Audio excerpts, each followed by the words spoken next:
It's almost that time, tribe. Get them likes up. Let me see some threes in the chat.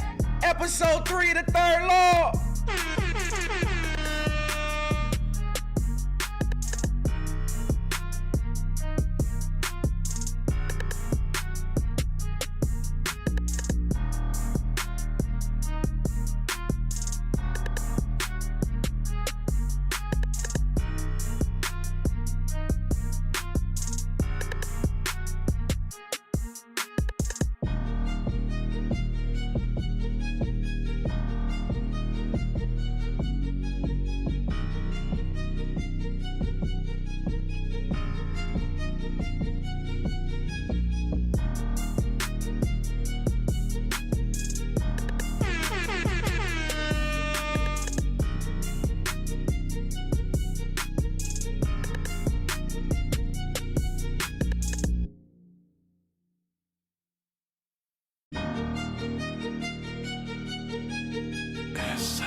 Yes, sir.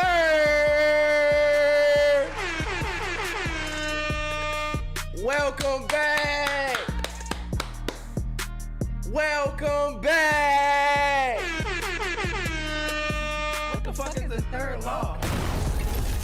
Yes, sir. Yes, sir. Yes, sir. Welcome back, my people. Did you miss me? I know I missed y'all. I know I missed y'all 130%. Threes for the Third Law. Welcome back, tribe. Let me make sure my levels is good. Okay, sound is good. Y'all gotta pardon me. Y'all gotta pardon me. We gonna get into the reason for my absence this past Sunday. Nonetheless, welcome everybody to the Third Law, episode 3. You know my new reaction stream where we go live, we kick it, we have a good time. We watch and react to some new videos, some old videos, some crazy videos, and we just parlay and have a good time, man. I just like to spend time with my tribe and interact with my chat and let y'all know that y'all presence is appreciated as always. Shout out to the first 25 of y'all that have clicked in bright and early. And first and foremost, let me just go ahead and set the record straight. I apologize. I know I sound a little congested.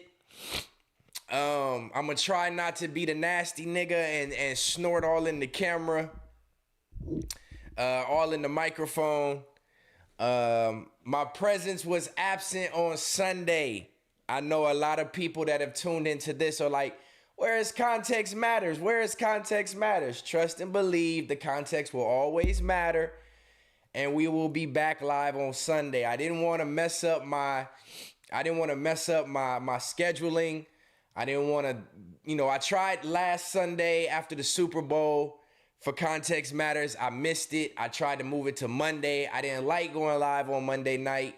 It just didn't fit my regimen, my scheduling of my people. So, I just wanted to, I wanted to keep my same schedule. And hold on real quick. Let me just go ahead and get a bitch ass nigga up out of here.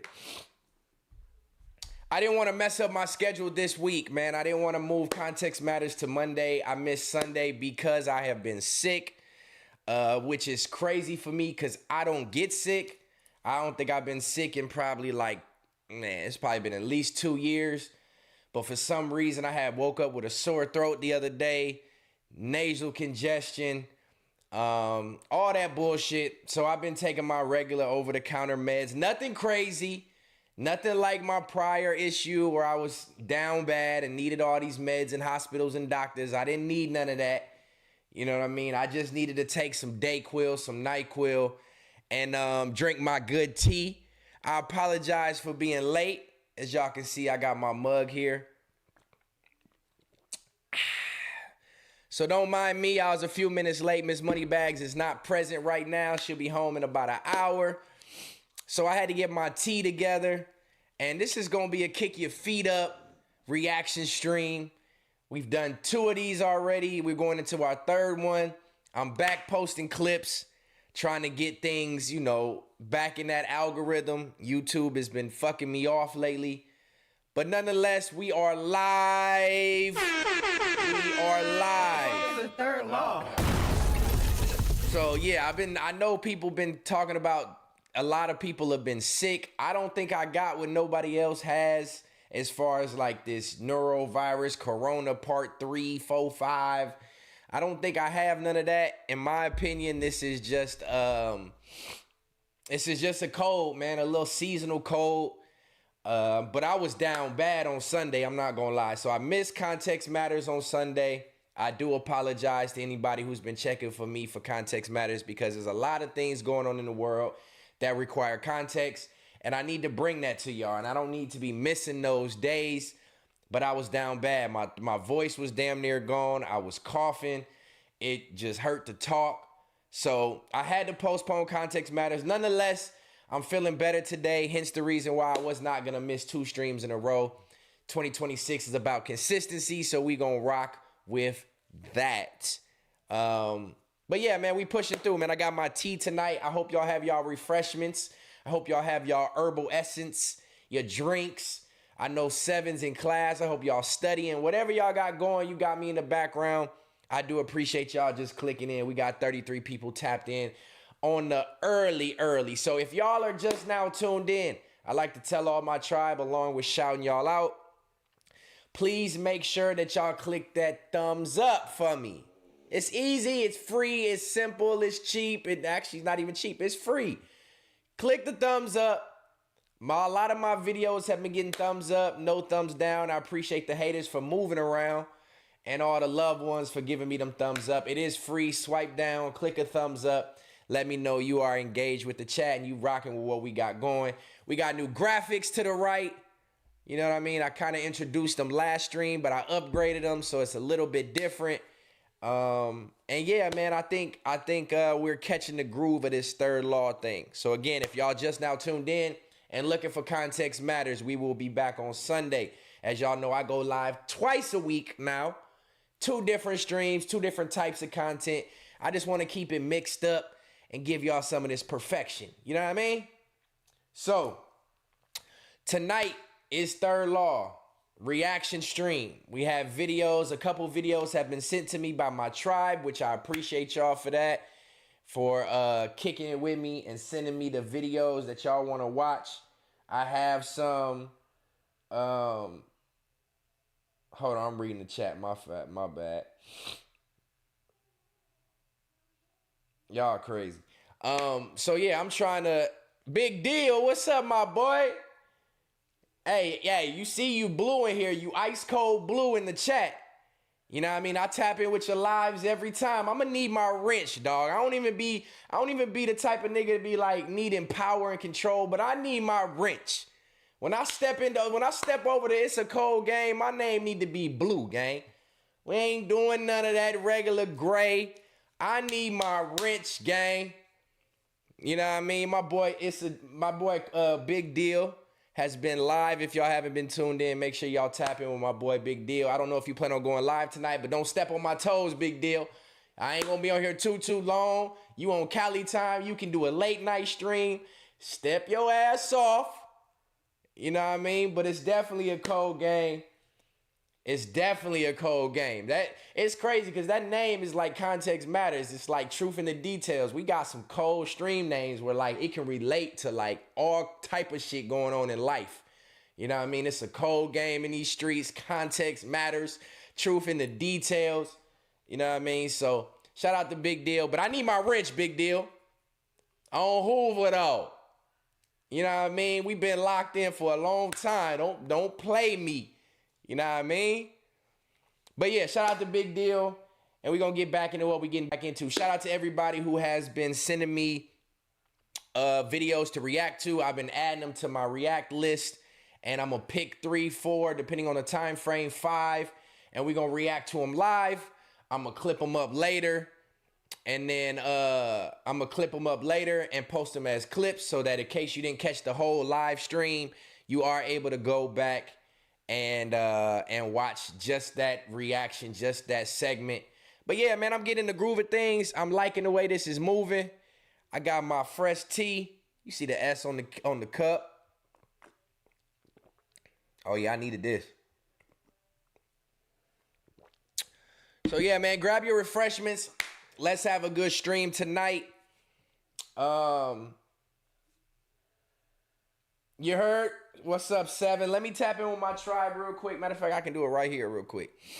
Let me tap in with my tribe. You know, like I always do. I don't know what anybody else is doing, but I like to make sure I shout out my people, shout out y'all name, converse with y'all back and forth before we get into the show. I appreciate y'all presence. There is no show without y'all. So let me shout out to my Trizibe and let y'all know I'm rocking with y'all for rocking with me, man. Let me go back. Let's see who we got in here. Who I don't want to miss nobody. Of course, shout out to my mods, Blind to the BS, the Yellow Boy, 7, my boy Big Deal. Anybody who's in the blue, your presence is appreciated. I know y'all hold my chat down, so thank y'all first and foremost. 2026 grind time, one of the OGs, always in here showing love. Cali Boy, 6454, always in here showing love. We got a hater. We ain't shouting on no haters. You can suck my dick. Elicino, what's up, my boy? SP Ace 1. I see you, Pac-Man. What's up, my boy? Tony Tone, Rude Boy Stoner. Who else do I? The Stoners Committee. Yeah, I know you play the fence too, Stoners Committee, but you always show love in here, so I'm gonna show my love back. You know what I mean? When the last time you smoked? That's a crazy ass YouTube name. Shout out to Yui through the Bears in the chat. King of the West. What's up, my boy? Thank y'all for tuning in. Don Marley, thank you for tuning in. All my original tribe members, welcome. What the fuck is the third law? Everybody who was present when this came around, What the fuck is the third law? I appreciate you, man. I'm never getting rid of that sound bite. That's legendary, because you know what we got to do. Respect for the law, respect for the law, respect for the law. Respect for the law. But yes, sir, before we get into it, again, who did I miss? Fee594 Fum. Yeah, everybody. Elicino, I said Elicino. Everybody. With 2 hands, 7. You a little nasty motherfucker, huh? You a little freak. 7 a freak, y'all. Whoever getting some of 7, boy, they might fuck around and be getting lucky. I ain't even gonna lie. 7 sound like she all back of the throat, double-handed, twisted grapefruit trick, leg up, feet on it, and everything. Look, 7 is a wild one. Whoever getting some of 7, you better be holding it down. She gonna send you to heaven, goddammit. The way she talking. But yes, shout out to the 50 people tapped in. Thank you again. We gonna get into what we get into. It has been 15 minutes. I got my long-winded introduction out the way. Again, if you miss me on if you miss me on Sunday for Context Matters, don't worry. We not shaking. We just adding more things to the list to talk about. I was under the weather. I was not able to get on here and talk to y'all. My voice was gone and all that. So Context Matters will be back this following Sunday. And tonight is Wednesday. You know what we do on Wednesdays. We wild out with this third law. And we got some things we want to react to tonight. So again, shout out to everybody who's been sending me videos. Excuse me. I don't know if anybody, any of the videos that y'all sent are what we're watching tonight, but I'm just adding them to the watch now or watch later list. Let's switch it up. And switch up the screen. Yeah. Yeah. Good reaction stream. We got good reaction streams. We got a couple different views. I don't know what view this is, but I like this one right now until I get everything set up. We're going to be right here rocking. I got one more reaction stream screen that I'm about to build out, and y'all will see that one too, so that it gives a different look, man. I like to keep my shit spicy with the graphics, the overlays, you know what I mean? But let's get into it, man. Let's get into it. Hopefully y'all can see what I can see. Tonight's reaction stream, we have burglary call leads to insane plot twist. Next up, we got I'm pregnant with Rick Ross's baby. Woman is arrested at Rick Ross's house. I don't know what that's about. Somebody sent this to me, so we gonna react to it. It's not too long. We gonna have a good time with that one. Y'all know I like to mix it up. I like crazy crime. I like funny shit. I like, police pullover videos, whatever you want to call them. I like documentary style, so we want to mix it up. That's the vibe that we going for on Third Law. Up third, we got crooked cop murdered by Mexican mafia. San Antonio takeover, the bloody history of the Texas Mexican mafia. Up fourth, we got man walks in on serial killer sawing his roommate's neck. What the fuck is the third law? Yeah. And then we got fifth. If we can make it to 5 videos tonight, I'm learning. I'm going to try not to be as long-winded because I don't want my clips to be an hour. But we got killer husband realize his wife is still breathing. So we have 5 potentials on the list. Y'all can see I got them loaded up top. Hopefully we don't have no lag. We ain't got no ads. Shout out to 7. We ain't got no ads for YouTube. So yeah, man, we about to get into these. Let's see what the first one on the list is. This is burglary call leads to insane plot twist. I like when I go to the reaction videos that don't really tell me what it's about to be about, and it just kind of like leaves me on a cliffhanger before I even watch it. It makes it a little bit more interesting for me that we don't know what this is about to be about. Cold Gang says 7 ain't a lucky number. I got to get back on my green tea. Yeah, I'm trying, gang. I'm trying. 730 JB. I don't know who that fat maggot is, but I don't know if he's doing nothing. Last I knew, I got him out the paint, and there was no streams. So if he's a reaction channel now, because we all know nobody cares what the fuck he talk about on a regular. So if he's a reaction channel, more power to him. I have been inspired by DJ Ghost for the last couple years. It's just happened to be where I can turn it in that direction. Since I don't gotta pack shit out on stream no more, I don't gotta get on live and mark niggas out no more. I had to find a different reason to use Third Law, and it's perfect. Third Law, reaction, law, videos, crime. It just worked out that way. So shout out to DJ Ghost for my inspiration. As I always give love where love is due. But don't ever mention that fat maggot in my chat no more, because there's nothing that he could do to inspire me at all whatsoever. You gonna have to level up for me to have to be inspired by that. But now that that's out the way, I appreciate you, Anthony Trulio.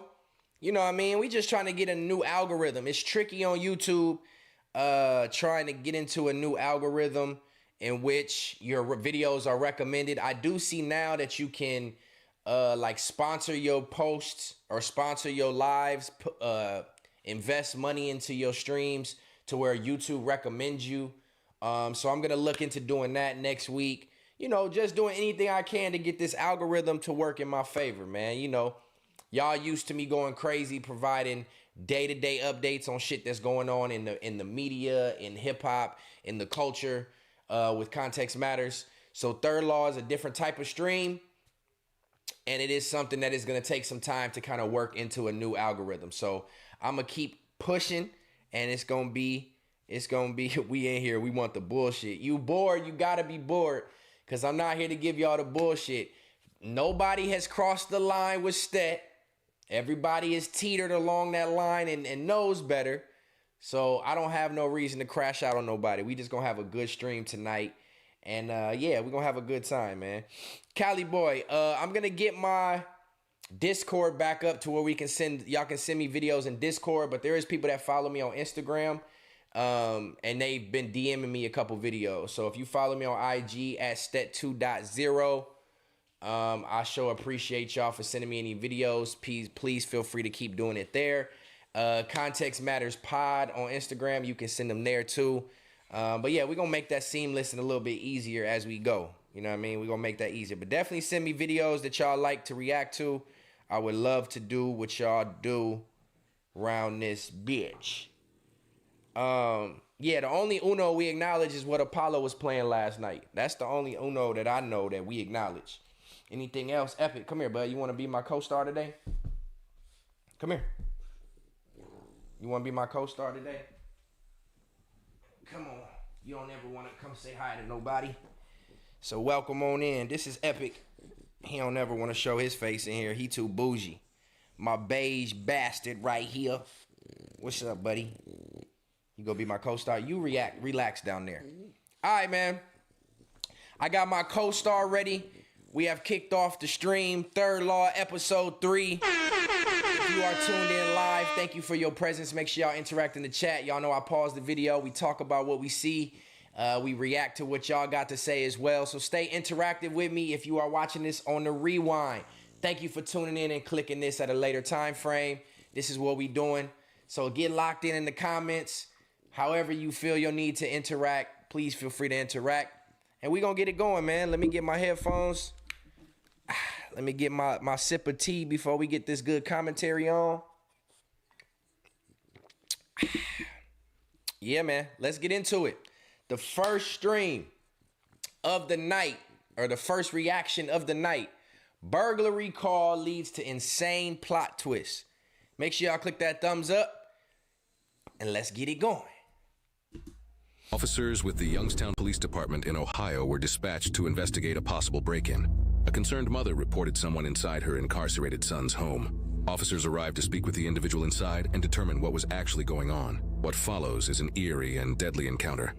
Okay, so we got a deadly one on the first. My son lives at the house right there where that mess is, that reflector sign. And I saw a guy coming down his steps, black guy, bald, black coat, went to the back, and he just went back in with a rake or a broom in his hand. He can't go through the back because we nailed it shut. He's got to be in there. What's going on at the house? It looks like they're putting stuff out. My son lives there. He's in jail. Okay. So there's a guy in the house, you don't know who he is? No.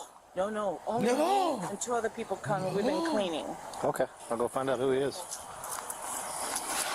All right, so if we missed it, if it started too fast, somebody called the police on a home down the block from her home. Comes to find out it's her son's home. He's in jail. Should nobody be on the premise? So she called the police and said it's a black bald man, and he's in the house. That's where we at.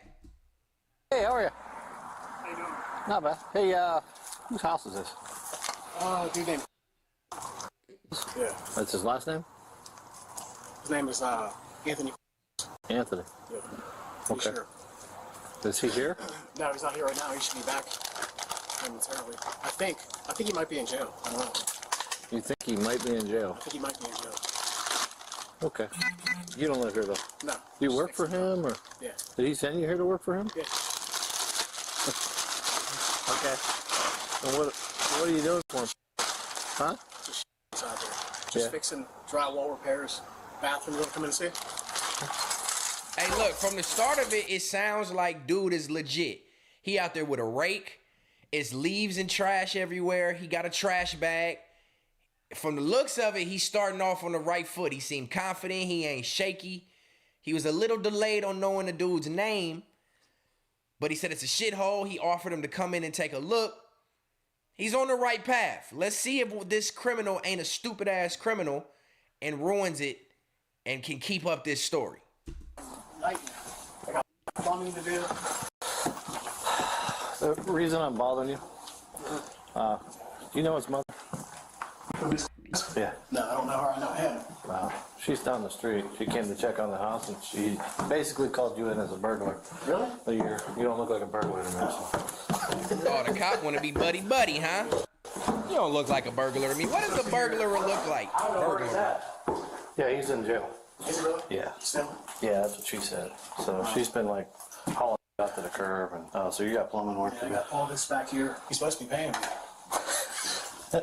You get paid up front? He gave me what? 400 plus 75, 470. What? He gave me $35 on top of that. Wow. So, I mean, How long's he been in? When's the last time you saw him? I saw him about maybe a month ago. Oh, okay. No, his voice don't sound shaky to me. His voice sound like he know the dude. he sound like he knows the dude. He sound confident. He walking the cop through the house. He sounds friendly. He putting out facts. He paid me $400 some X, Y, and Z. He don't sound shaky to me. If I was a cop, I might have believed this nigga too. With this or other stuff? This, brakes. Okay. Just let her know I'm fixing that. Yeah, I'm gonna let her know. She's right up the street. And when's the last time she talked to her? She's coming over right now. That way, she knows you and you know her and all that. And when's the last time you talked to your son? Is he still in jail? Yeah. He's doing some work for your son. What? He's doing some work for your son. Yeah, drywall repairs. Who are you? Rick. Rick? I don't know you. Rick's drywall. Huh? Rick's drywall. Man, this nigga sound confident as fuck. There's no way. I'm curious to know where this is about to go. He's meeting with the mom in her face. He giving his first name. He giving a business name. He being friendly. Like, when was the last time you talked to him? He sound too legit to me. I'm not gonna lie. I would have believed this nigga. Even as his mom, I might have been like, oh, you talked to my son? But no, he messed up by saying, is he still in jail? So how else did you get contacted to come do the job? Now that where it might get tricky. You asking the mom, is he still in jail? You telling the cop he might still be in jail. Then how did you get contacted to come do this carpenter work and this home repair work at this home? That might be your mistake, Rick. He's actually working on the house in there. Yeah. Come again. I'm hard to hear. He's working on the house. Your son hired him. My son hired you? Yes. When did he hire you? About a month ago. Did he give you a key and everything? Yeah. Well, guess what? We changed the locks. I don't know. You don't know? I have the key. I was going to put that new lock set can't- on this one. That's not true. We just changed the locks. Okay. We put a brand new thing. Somebody broke a window the other day, put their hand through there, and tripped the lock, got in, stole 7 bikes. Did you steal the bikes too? I'm working. Look, the drywall. I mean, do you see it? I saw the chain. You see I this? was here yesterday. That fence was not like that. Mom's standing on business. He's not working on the I house. just got here this morning. You see the drywall, man? I just got here this morning. But where is your truck though? How did you get drywall there? He said, I'm working on the house. Oh, maybe there was a truck in the back. He said she's standing on business though. You broke into this motherfucker. Did you steal these bikes? We just changed the locks. Your key can't work. None of that. So where is your real access? Mom's standing on business. Ownership of this house? No, I'm just trying to help him for money. He's paying I'm him. just working. Does he I don't know want my any son's in problems. jail? Yes. And your son I have paid my own him. tools. I promise you, I'm going to do a good job. No. Promise. I don't know you from Adam. Okay, well, if he's... I'll wrap up and be out of here. As soon as you hear from him, please call. I want to know how you got in the house if we just changed the lock on the door. That just happened a few days ago. No, he's lying. I'm not lying. Well, he's working No, over he's here. lying. So That cop I've is- never had a guy break into a house and work on it. The Okay. cop is standing with him. The drywall's Do you have a key for the just house? trying to help. Do you have a key for the house? Yes, I do. Okay. Why doesn't he tell his mother what you're doing? That cop is really standing with him. That would help too. He low-key not agreeing with the mom. Calling me here. I could have swore I had an individual key though. Did you have to do this to get in? No, that was already done. Oh, okay. But you used the key to get in here today? Yeah. Hello. Oh, this about to get interesting. Couldn't do locks on. I assumed I was going to put This this about one to get interesting. on. So I don't know if that's the key. I mean, there's all these keys. I can't see it. That might be where your lie catches you with this key. I mean, the other key's Well, here here's the somewhere. point. I didn't do that. If you came in I here didn't do that. and you used the key, It's here somewhere. okay. I just been working. Okay. So if you have a key, it's here.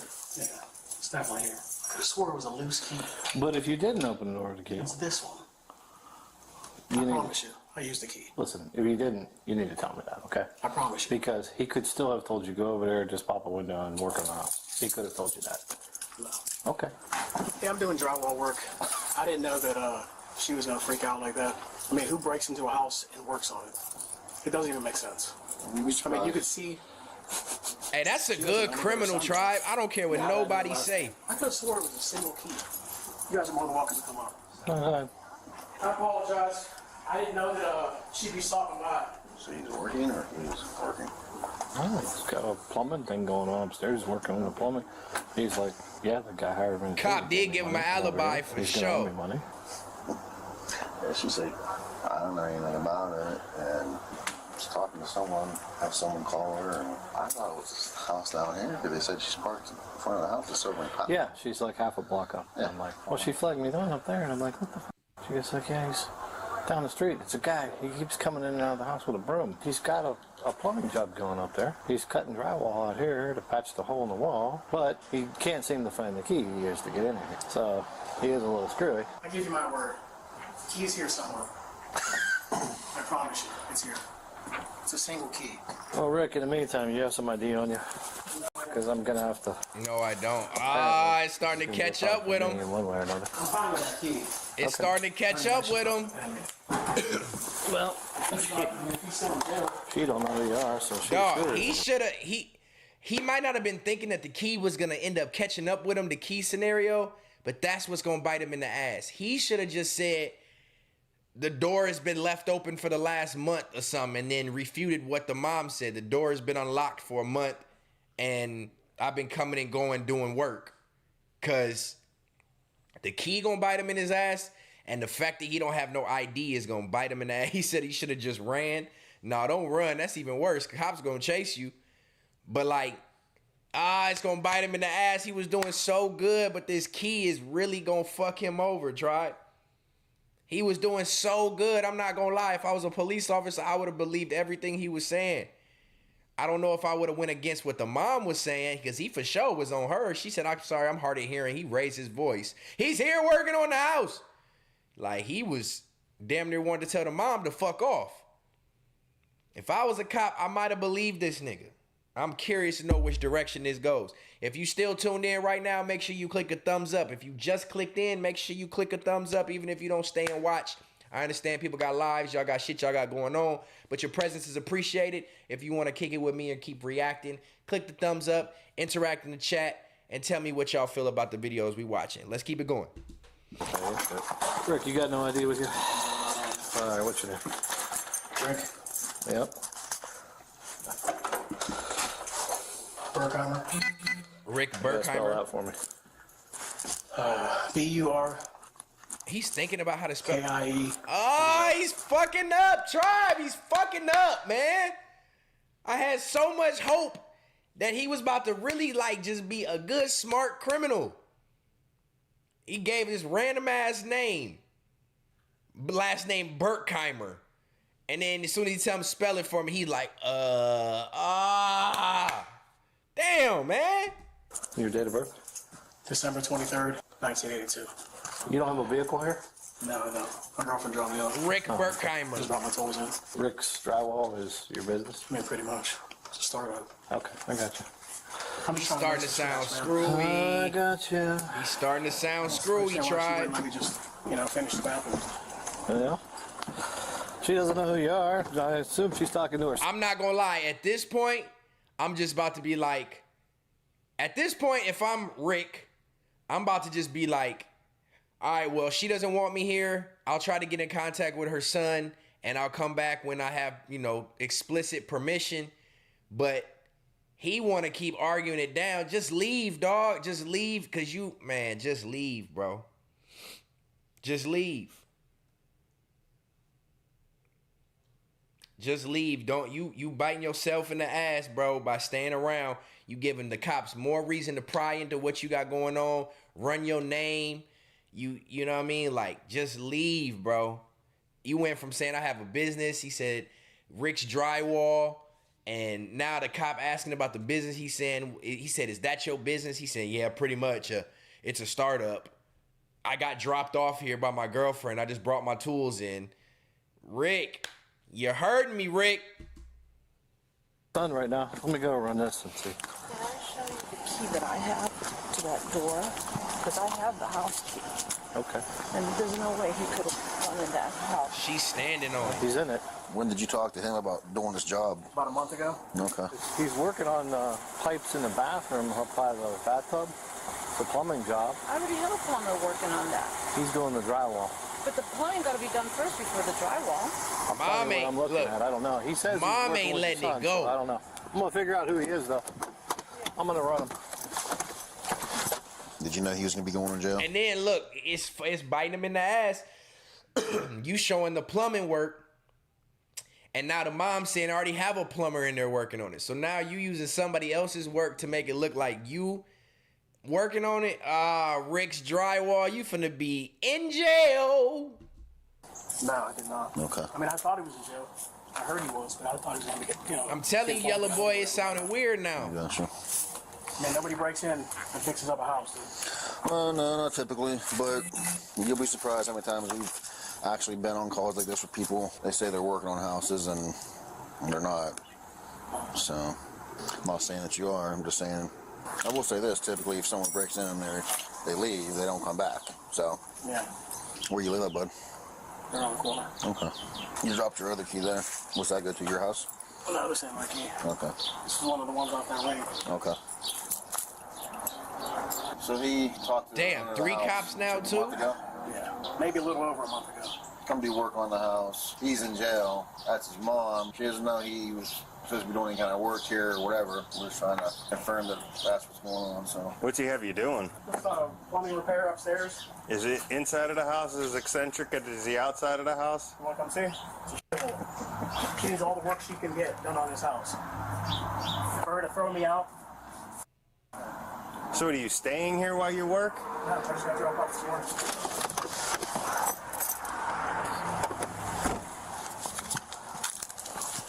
Well, either I'm totally up or you're giving me a line of What's your date of birth?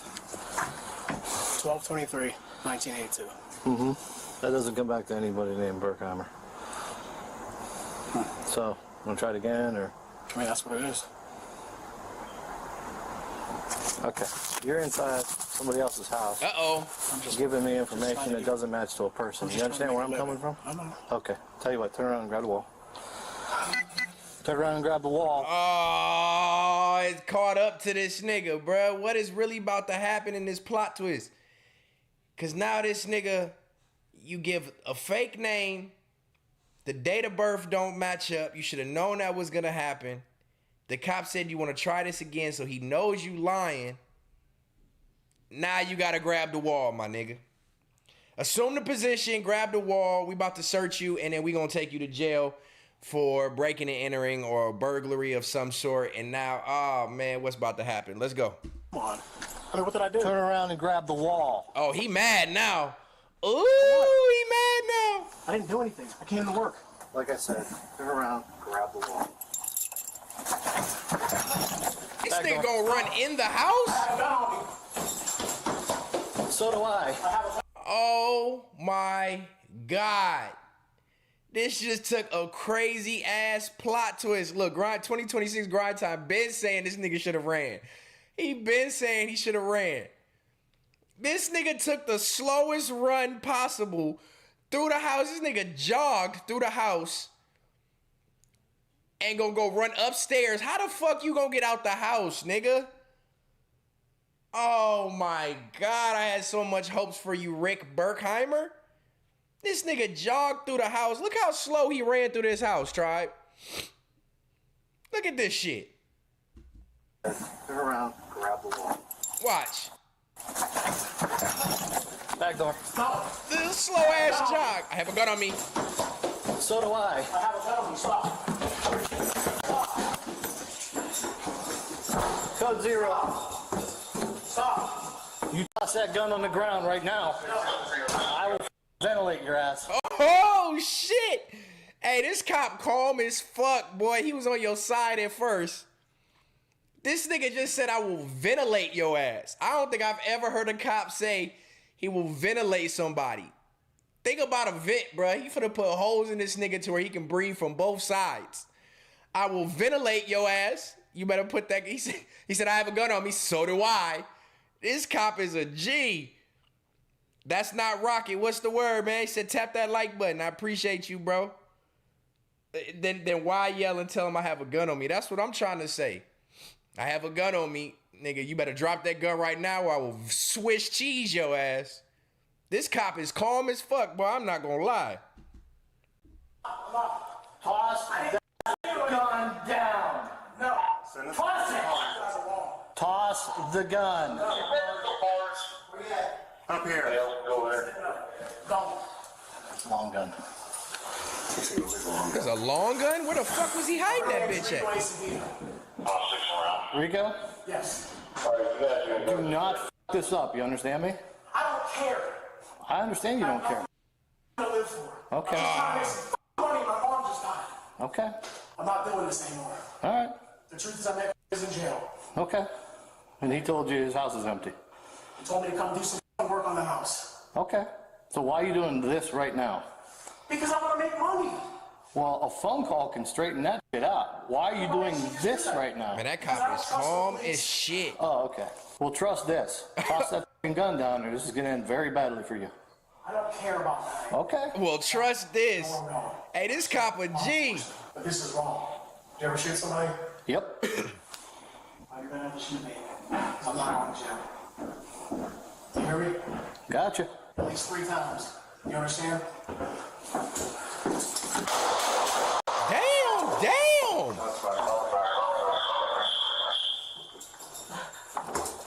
Hey, he said you, no, please don't tell me he really shot him 3 times. He told this nigga you have to shoot me at least 3 times.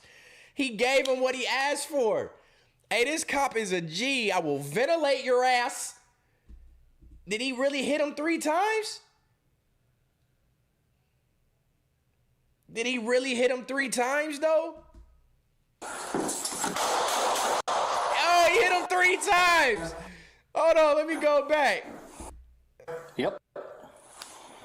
Very badly for you. I don't care about that. Okay. I don't. I know where I'm going. I respect law enforcement. But this is wrong. Did you ever shoot somebody? Yep. You're going to have to shoot me. I'm not going to jail. You hear me? Gotcha. At least 3 times. At least 3 times. He told him. All right, well, there's the 3 you wanted, nigga.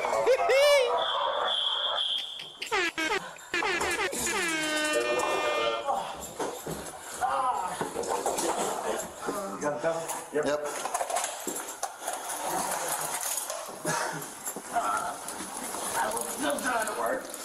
I was just trying to work. Give me the other one. Nigga. Oh, my God. All over. All over. Then did you kill him? Affirmative radio. Notify the office. Send a 55. Okay, good. Go. That's it. All right. 102, I'm on scene. Let's keep this traffic to a minimum. All right, if you code 5, just don't put it over here. Just get there. Burglary in progress? Yeah, came in as a burglar. Okay. Prowler progress. Hey, look, you know what tripped me out, bro? Like, I get a nigga is committing a crime, but how slow the reaction time is for the police officers and the EMTs when when the criminal is really injured. Like, this nigga coming up the stairs just having normal conversation. Oh, he was a burglar? Oh, really? What was he taking? Nigga, I am Swiss cheesed up here. If you don't fucking run up these goddamn stairs and save my life, I am ventilated. Get your ass up here and save my life. What the fuck is taking so long? He didn't have to shoot him 3 times. That was cold. I'm telling you. He asked for it, though. He said, you're going to have to shoot me at least 3 times. You're going to have to shoot me at least 3 times. That's cold, bruh. To signal 1. Did we clear the rest of the house? No. No. Will you do me a favor? You want me to clear? Will you back clear the rest of this house? You're not breathing anymore. Oh. Is there any other piece of evidence here? There's shell casings back here. Who picked up the gun? Y'all worried about the wrong shit. He just said the man ain't breathing. This ain't his first rodeo. No, I know, but What was this guy thinking? He didn't want to go to jail. Yeah. He said, Lied about his You're information. going to shoot me. I'm not going back to jail. What the f*** is that? That's what he had. I got it. They didn't even show the weapon he had. Is that what he had? Yeah.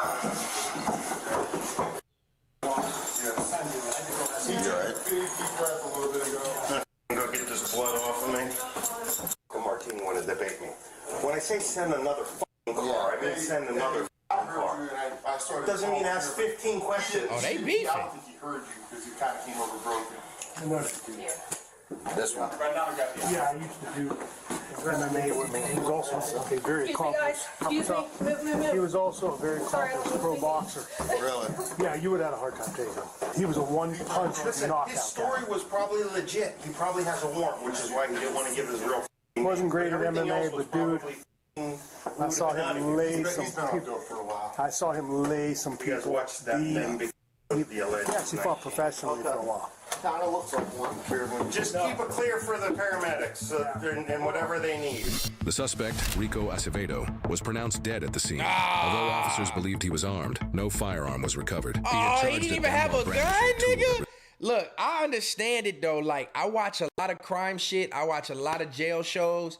I understand it when people like be like, I don't want to go back to jail. I watch so many locked up type jail shows, and prison jail is gotta be one of the worst places on earth. Like, I understand why nobody would want to be in that place, especially if you're gonna go there for a long period of time.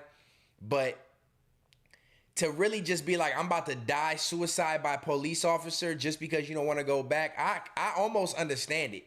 If you spent a lot of your time in prison or jail and then you about to go back for more years or a violation, I can understand saying, fuck this shit, you gonna have to kill me. This nigga didn't even have a gun on him. He knew that if he didn't tell the cops, I have a gun on me, that they were gonna try to take him in without deadly force, and he was gonna have to go to jail. So by him saying I have a gun on me, that's his way of threatening them, like, if you come close, I'll shoot you, which means the police had to use deadly force.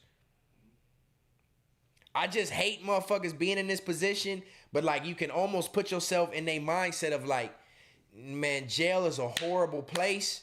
Nobody wants to be there. He doesn't have a gun. This is the picture of what he has right here. It's like somebody said it looked like a spur. Dude looked like a.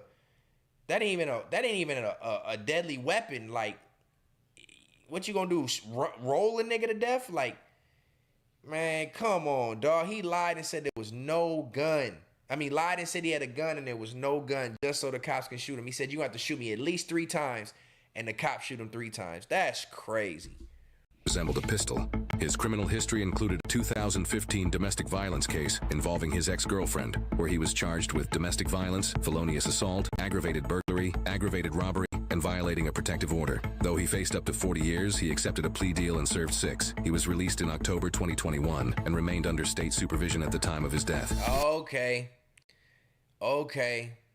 Domestic, so he was sentenced to 20 years. He ended up doing 6 after a plea deal. He released from the institution and remained under supervision. So he was under some type of parole or probation, meaning if he gave his real name, he would have seen he was a criminal, which would have gave them more reason to think he was in this house unlawfully, and he would have went back to prison. He didn't have no choice. When the police showed up, like 2026 Grind Time said, run, nigga. You should have been ran. You should have been ran. Because, man, this nigga knew he was, and the crazy thing is, he knew he was gonna die today. He knew it. This guy must really believe the myth that cops are stupid. One look at his eyes and you could see that something was off, because the officer read it, that forced calm and the fake composure before everything went south. When he runs into the house yelling, I have a gun, that's not confusion, it's manipulation. He's trying to control the pace and force hesitation. But the officer wasn't buying it. From cover at the stairwell, the cops say, so do I. You better toss it or I'll ventilate you. And trust me, that's not ego, that's survival under extreme pressure. The problem is the suspect kept taunting, saying he's not going back to jail, that the officer will have to shoot him 3 times. And that was a chilling statement, because it's both threat and prophecy, because after words like that, calm is is rarely an option. And there's no strategy here, no debate, just survival. Then comes the silence because it wasn't a firearm, just a tool. And this isn't a gotcha moment for critics. It's a hellish split second where perception meets life or death. We got a tool shaped like a gun, a stairwell, and a suspect approaching. Those details decide whether a cop goes home or becomes a statistic. No officer wakes up hoping to pull that trigger, but when someone refuses every command, that line between real and replica disappears. And remember, the officer didn't create the threat, the suspect did. There was no gun, but there was a choice, and that's the truth about policing. You don't get time to confirm, you just get one chance to survive. Man, that's crazy as fuck. It just goes to show you, I'm not even gonna lie, as much as we trying to walk up this long shit, hold on. Long driveway to the house now. Oh no, we don't want to go to that one just yet. We don't want to go to that one just yet. It just goes to show you, police really, bro, as much flack as we get them, they're not as dumb as we think. Them niggas do this shit every day. They can tell from mannerisms. They can tell from behaviors. As soon as he gave the fake name and the cop found out, he knew it was already up from there. He already knew. It just sucks to see somebody who knows, like, we literally just watched a video of a man who knew he was about to die that day. We watched a video, my bad, tribe. We watched a video of a man who knew he was about to die that day and wanted the cop to shoot him. So he pulled out a tool, not a gun. He pulled out a working tool. It looked like a drywall tool. And that what sparked the cop to actually shoot him. He knew he was about to die that day. We watched the man know that in that moment, that whole time he was interacting with the police, he knew that if I don't get out of this, I'm about to have these cops kill me. That's a cold thought to have. Like that's the same thing as suicide, but like that's a different type of suicide. Like, I'm not gonna kill myself, even though he didn't have no tool to do it. I'm not gonna kill myself, but I'm gonna make the cop kill me. Man, that's a cold way to go out, bruh. That's a cold way to go out. But yeah, man, that wraps up the first reaction of the night. W reaction. Let me check in with my tribe real quick to make sure I ain't missed none of y'all commentary. I do want to keep y'all engaged. Shout out to That's Not Rocket. He's making sure y'all click the like. Make sure y'all give a thumbs up on this video like my boy Rocket said. The math ain't mathin'. We got over 50 viewers. We need to have 50 likes. You know what I mean? It's free. Give me a like if you want to. I'm going to go ahead and set a super chat goal too. We ain't did super chats in a long time. But if you would like to donate to the stream, all the colors are welcome. We going to set it up for 3 hours, even though we probably won't be on here that long. And we going to start this goal. Let's see if we can get 5 super chats tonight on the stream. This is episode 3 of Third Law. Your presence is appreciated. Respect for the law, respect for the law, respect for the law. All right, let me check in and see if I missed anything, man. I thought I was the only one with a... This nigga crazy. That was 3. Yeah, that was 3 shots, Elijah. That shit crazy. They all landed. He switched cheese, that nigga. He told him he was about to ventilate him. He told him, I'm about to ventilate you. Swiss cheese that nigga up, bruh.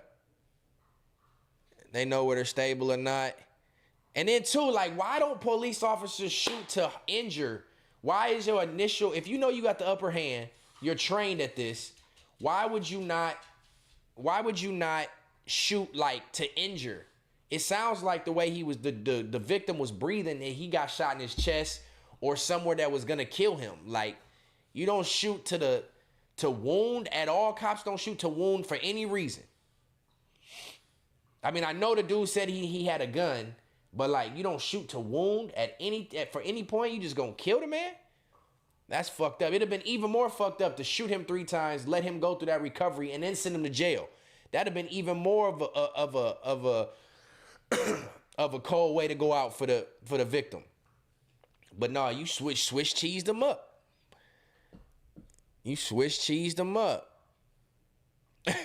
Hey, when the last time you smoked crack said, is I'll ventilate you, buddy, the white guy version of I'll air your ass out. On God it is. I'll ventilate you, buddy. That's the same thing, nigga. I air your ass out. That's definitely, you know, when y'all see them Instagram videos when people be like white people and they say the phrase and then it be like the acronym of what black people say and you got to like figure out what a black person will say. That's exactly it. White people. I'll ventilate you, buddy.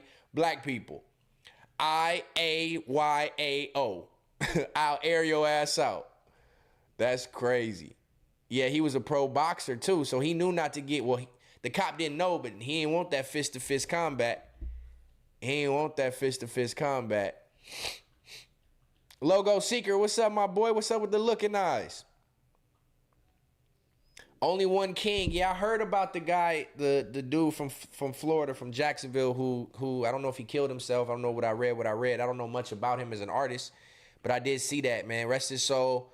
You never want to hear about nobody losing their life or taking their life. So, God rest his soul, man. It's fucked up. Apollo, stand up for sure. I'm going to just go ahead and put this nigga in timeout for a whole 24 hours. Fuck, nigga. I just sniped me a nigga. Swiss cheese the nigga out the chat, try. Swiss cheese that nigga. Fuck what he talking about. My bad, I don't mean to be snorting in the camera. I am actually sick, though. I'm not on drugs. I don't have cocaine residue running down the back of my throat. I don't smoke cigarettes. I actually have a cold I'm recovering from if you just now tuned in. So if I sniffed in the mic, I do apologize. You know what I mean? I'm going to take accountability. I'm not a dope head, though. I'm here, Chad. I'll never leave y'all lonely. Seven, you be leaving us lonely. It's all good. It's different than context matters. You can come and go. You can listen in the backside. You know what I mean? And just be present. You feel me? 86,000 seconds is crazy. I got that nigga up out of here, Logo Secret. Get your bitch ass out of here. Now you just watch from the bleachers, hoe ass nigga. You a rafter watcher ass nigga. Yeah, I mean, at least you're not pissing in the mic. Yeah, shout out to Apollo, man. I watched the Uno stream. The only Uno we acknowledge is the card game. So I did watch that last night. Shout out to Apollo for doing something different. I wish I was in town. I for sure would have pulled up and played Uno with the gang. I see somebody else left a comment here. When you going to No Jumper? Honestly, next time I go to LA, I might pull up on No Jumper. It's past the time frame of me in the realm of attaching myself to other people. So now if I go to No Jumper, it will be a legitimate reason. It will be about me. It'll be about the content and the talent that I bring instead of it being about other people. So the door is always open. Adam already told me the door is always open. Shout out to Adam. No love lost, no hate there. And the door is open. So I could pull up there anytime I go back to LA. I might just make a podcast round when I go back to LA. I might do No Jumper. I'm going to do Apollo. I'm going to do Suburban LA. I'm going to pull up to anytime, any place that I'm welcome. Next time I'm in LA, I'm going to pull up and I might even pull up to that other platform and take my motherfucking signs off the wall, nigga. You know what I mean? Adam only gonna ask messy shit. He can ask messy shit and I wouldn't even care now. It's just as long as it doesn't revolve around me leaving that platform, and that's the reason why I'm on this platform. That's the only thing I care about. If it's about me, I'm all for it. I'm all for it, man. So, yeah, I appreciate the chat. I appreciate y'all giving me this. I hope you never go on No Jumper. It's too messy. You know, if I go over there, I know how to control narratives and steer shit to where, you know what I mean? I'm only going to allow what I want to allow. I'm only going to answer what I want to answer. I'm PR trained around this motherfucker. I've been doing this shit for too long.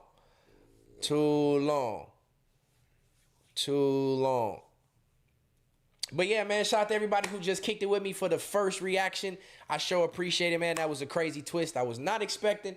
It wasn't as dark as I thought it was going to be either, but I just go to show you, mama know best, man. Mama knew something was up, and she wasn't having it, and she stood on business with the police officers and told them that man doesn't belong here. He's not hired, and he got... Damn, excuse me, tribe. That's that tea. Not this tea either. He got ventilated, man. So I appreciate y'all rocking with me for the first reaction. We got 50 people here. Make sure y'all click that like for me one time. What the fuck is the third law? They gonna know today. All right, man, we gonna get into this next reaction. This one is probably a little bit more lighthearted, a little bit more funny than the other one. As y'all know, like I tell y'all, I like to mix up my reactions and do different shit, and not all be in the same, the same realm of things. So this reaction is, I don't even know. This was sent to me. I added it to the list because I told y'all I was going to, react to what y'all send me. This one is I'm pregnant with Rick Ross's baby. Woman arrested at Rick Ross's mansion. I don't know what type of reaction I can give to something like this, but we gonna find out. So if you tuned in and you locked in with me, we got more viewers on this stream than we did on the last stream, so I do appreciate y'all. Respect for the law, respect for the law. I do appreciate y'all. Respect for the law. Which means we doing something right. We're going to work into this algorithm, man. I hope YouTube is recommending the video now. It didn't do it last time. But yeah, man, without further ado, let's get into the second reaction of the night. I'm pregnant with Rick Ross's baby. Woman is arrested at Rick Ross's mansion. Let's get it. That the woman was in the pool and he Cushed out Joe. To let y'all in the gate now. That's 10-4. I'm at the house now. Is this that lady that was out here a while back that said she was pregnant with this baby, or she? If you see the pool here, it'd be freaking amazing. Well, that used to be a baseball field. She's actually in the pool. Apparently. That's a huge pool. It's like an Olympic-sized pool. I was at the gate, and I came to perform for a photo shoot. I know Rick Ross. Everybody knows. I know who Rick Ross is. no, Is your ID in here? Yes, She on that shit. Where's it at? Just tell me. Ma'am, you're handcuffed. He can probably give you a ride. This bitch in the pool with a shirt on, and the first thing she said is, I was hired here for a photo shoot. I know Rick Ross. I've never understood how like, I get being a fan of somebody, but unless you completely mentally unstable, I've never understood how you do crazy shit to interact with that celebrity. Like, you've heard stories of like girls popping up at Chris Brown's house and breaking in and like watching this nigga sleep and crazy shit. Like, that is real mental health issues. You know what I'm saying? This bitch right here has mental health issues. We can already tell from her first couple words with the cop. Let's see, man. Well, I think Dishonest World, what's up, my boy? You know the biggest. She lucky he didn't put the dog on her. Rick Ross don't want you here. He's on the phone with Rick, and Rick said to arrest her. I'm his wife. He knows me. Okay, this is where I stay. If you were his wife, I'm pretty sure he wouldn't be doing this to you. Oh my gosh, please don't pull me. Just let me walk sexy. I'm not pulling you. Y'all need to go talk to Rick Ross. We just talked to him. Please don't pull me. Let me. Rick Ross. Watch your head. Why? You want to go to jail? Ma'am, just hang on. No, you need to call Rick Ross because this is illegal. All right, that's all right. You're wanted anyways. Rick, I guess he said he's going to be here in just a minute. I'm going to have him fill this statement out there. We're up here at Rick Ross. He had another lady claiming to be his wife jumping over the fence and stuff. He jumped in the swimming pool. Yeah, Rick Ross is about to be here. Rick's the one that said arrest her. You know I'm pregnant with Rick Ross kids, and you know I'm Rick Ross' wife, and this is illegal. You're going to go to jail. This bitch is off her motherfucking rocker. She had the nerve to tell the cop that he going to jail for taking her to jail, and that it's illegal because she's pregnant with Rick Ross' baby, and I'm his wife. This bitch looked like a dope fiend. She looked like a dope fiend. She is on that smack, 100%. You can't tell me that she not. She told the police that they going to jail, that this is illegal. Y'all going to jail. She is on that smack. You know what I'm saying? She's fucking crazy. I'm telling you, I don't know where this is about to go. I don't understand how we got 18 minutes about a junkie stalking Rick Ross. But here we go.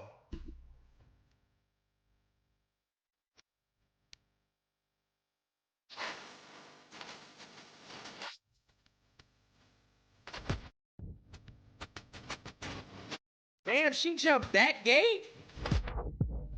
Oh, bitch is a super crackhead. She's a super crackhead. She jumped a spiked gate that is 15 feet tall. She is a super crackhead. She got crackhead superpowers.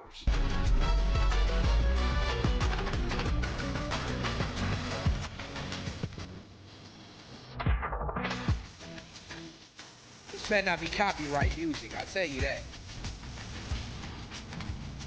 Fuck is this sound at?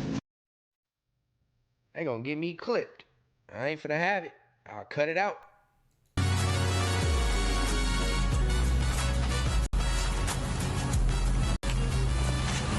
$21.61. Damn, that nigga got a property, The don't he? complainant still on the line, or does he have any further? I'm trying to walk up this long driveway to the house now. That's negative. The complainant disconnected. 10-4. This nigga got a lake. That nigga driveway is a mile long.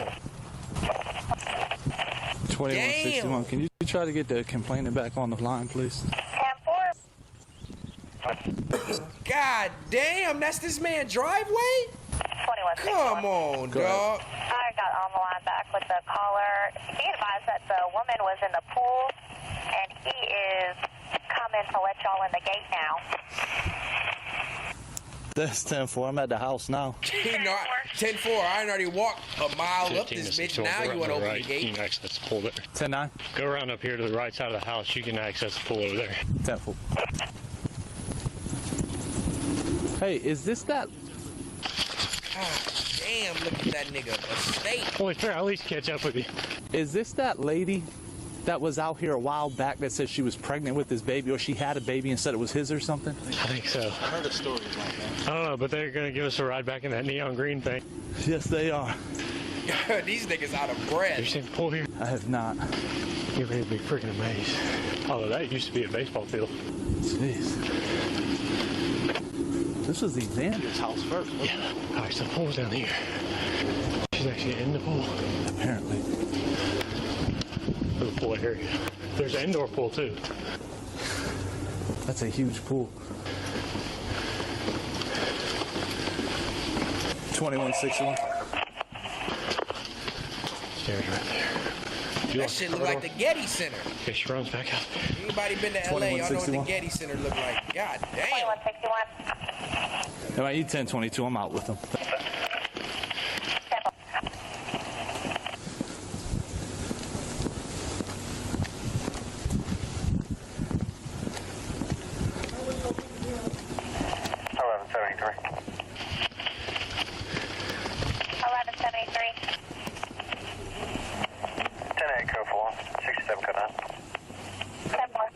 It's like an Olympic-sized pool.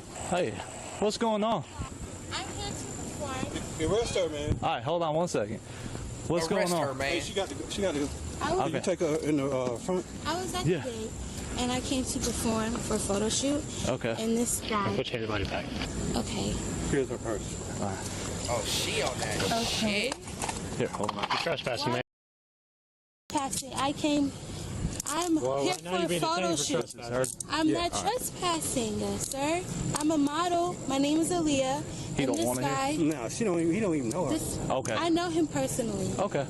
All right, well, apparently you don't I know Rick Ross. These guys, okay, well. And everybody this guy put his hands on me. Okay. And I'm here. Do you live here? Yes, sir, I do. Oh, he doesn't. Okay. I live there, but I'm swimming in a t-shirt. Where's your shoes Sir, at? I do live here. I took them up because he kept putting Where's your his hands- shoes at? My shoes On are the field over there as she was running. Okay. You didn't see the big gate up there? I came. I'm a model. My name is Aaliyah. I understand that. And this guy. Did he tell you can come on the property?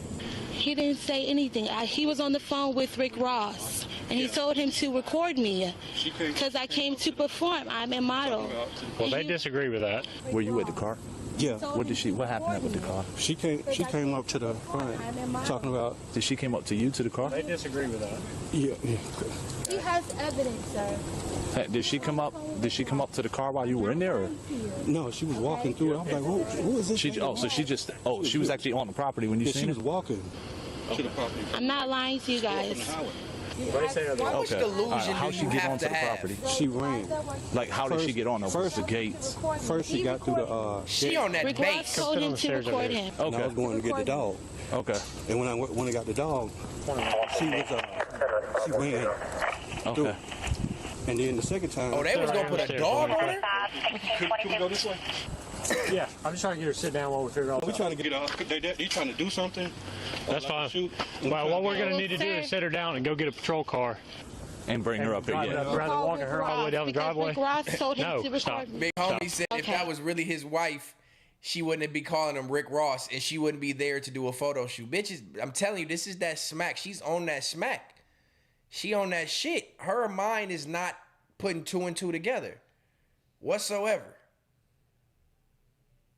Like, Rose ain't even there, but you there in the backyard swimming in the pool with a shirt on, with some aviator glasses. I don't understand. I mean, I get it. I get people that get on certain type of drugs and lose their fucking mind. But what did you think was gonna happen? I'm not lying to you guys. That's all I'm saying. Is your ID in here? Yes, sir, it is. Where's it at? Just tell me, that's fine. I'll go through my own purse. Ma'am, you're handcuffed. Come on up here. This is really... I'll see in a second. You want me to just go to my car and then we'll put her in my car? Yeah, we're gonna sit her down up here. That's fine. And we'll go get one of our vehicles. And then... Can we put it on this side on the Yeah, we'll do whatever, wherever y'all want. Miss Bridgman, you still stay in Duluth? No, sir, that is old address. I do not live there. Rick Ross told him to record me. Okay, so you live here, right? Yes, What's your address? Here. This is 7940. No, 794. 794. Evander Hollow. Yeah, they're by the... Yeah, we couldn't get in the gate. We had to walk up here. Holyfield. There's no way that, like, we're in agreement, right? That there is no way that she's sober. That she has to be on some type of drug. I get there's mental health things and shit like that, but this ain't no mental health. This is drugs. This is drugs. This is drugs. Or she's drunk out her fucking mind.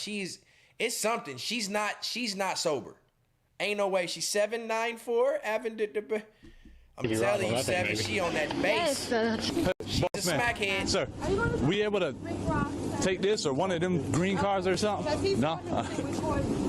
We gotta walk? Yeah. All right, that's It's on me. And I was Cop was like, nigga, this shit is a mile. Yeah, she ran up here. She got good exercise. She can walk. Because I'm a model. You would not let me in the gate. At any point did y'all tell her she's not allowed on the property? No, he did not say that. Rick Ross. I'm sorry. This is private property. You can't. If you enter, it's trespassing. Okay. And then she came in anyway? Okay, hold on. This is the owner right here. Big lion, bro. Hello, this is Deputy Warney with the Fayette County Sheriff's Office. Good, sir. Okay. Like, what time was that, roughly? Like, how long ago? Okay. Yeah, no, I got you. I understand. Okay. All right, no problem. Hang on, I'll hand you back. Right, we ran away from that gate down there. Okay. Right, now she came back with somebody else. Look at this nigga's I got property. Uber. In the car. Okay. And then we asked her to leave again. What time was it this morning? 9:30. She was at the south gate. You want to go and walk her? I'll get information for you. Married to Rick Ross, da-da-da-da-da. But all we want is her off the property. We don't want no problems with her. Right. She lucky he didn't put the dog on her. Because when I was going out the gate to the gas station just a little while ago and the gate opened, she ran inside. Yeah. He had to run and go catch her so she didn't even jump the gate. and pull her back out the gate. Right. And then that's when he contacted y'all. Where's your shoes at?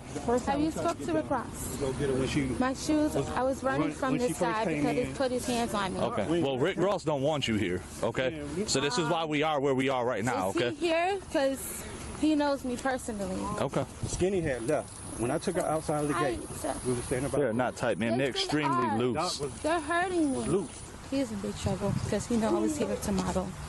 And he was harassing me. Rick Ross knows me. So we ain't gonna press no charges Rick on Ross her, knows me, like but I that. thought you was his wife. Just don't want to come around. He's on the phone with Rick, and Rick said to arrest her. Oh, okay. So, yeah, what I'll do is I'll hop on, and I'll let him go get his vehicle, and then I'll hold her right up here and then I'll let him drive up here and get it. I'm good. This nigga's driveway, man.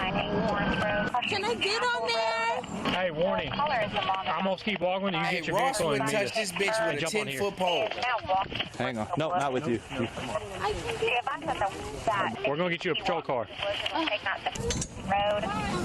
You want to get on? No, I'm good. You good? I'm gonna ride the officer to the gate. And I have nothing on my feet. Can you not drag me, please? I'm not dragging you. We're just walking. Walking at your pace. Oh my God! And see, look at the golden horses. You guys, why you had to do this? It was a nice day.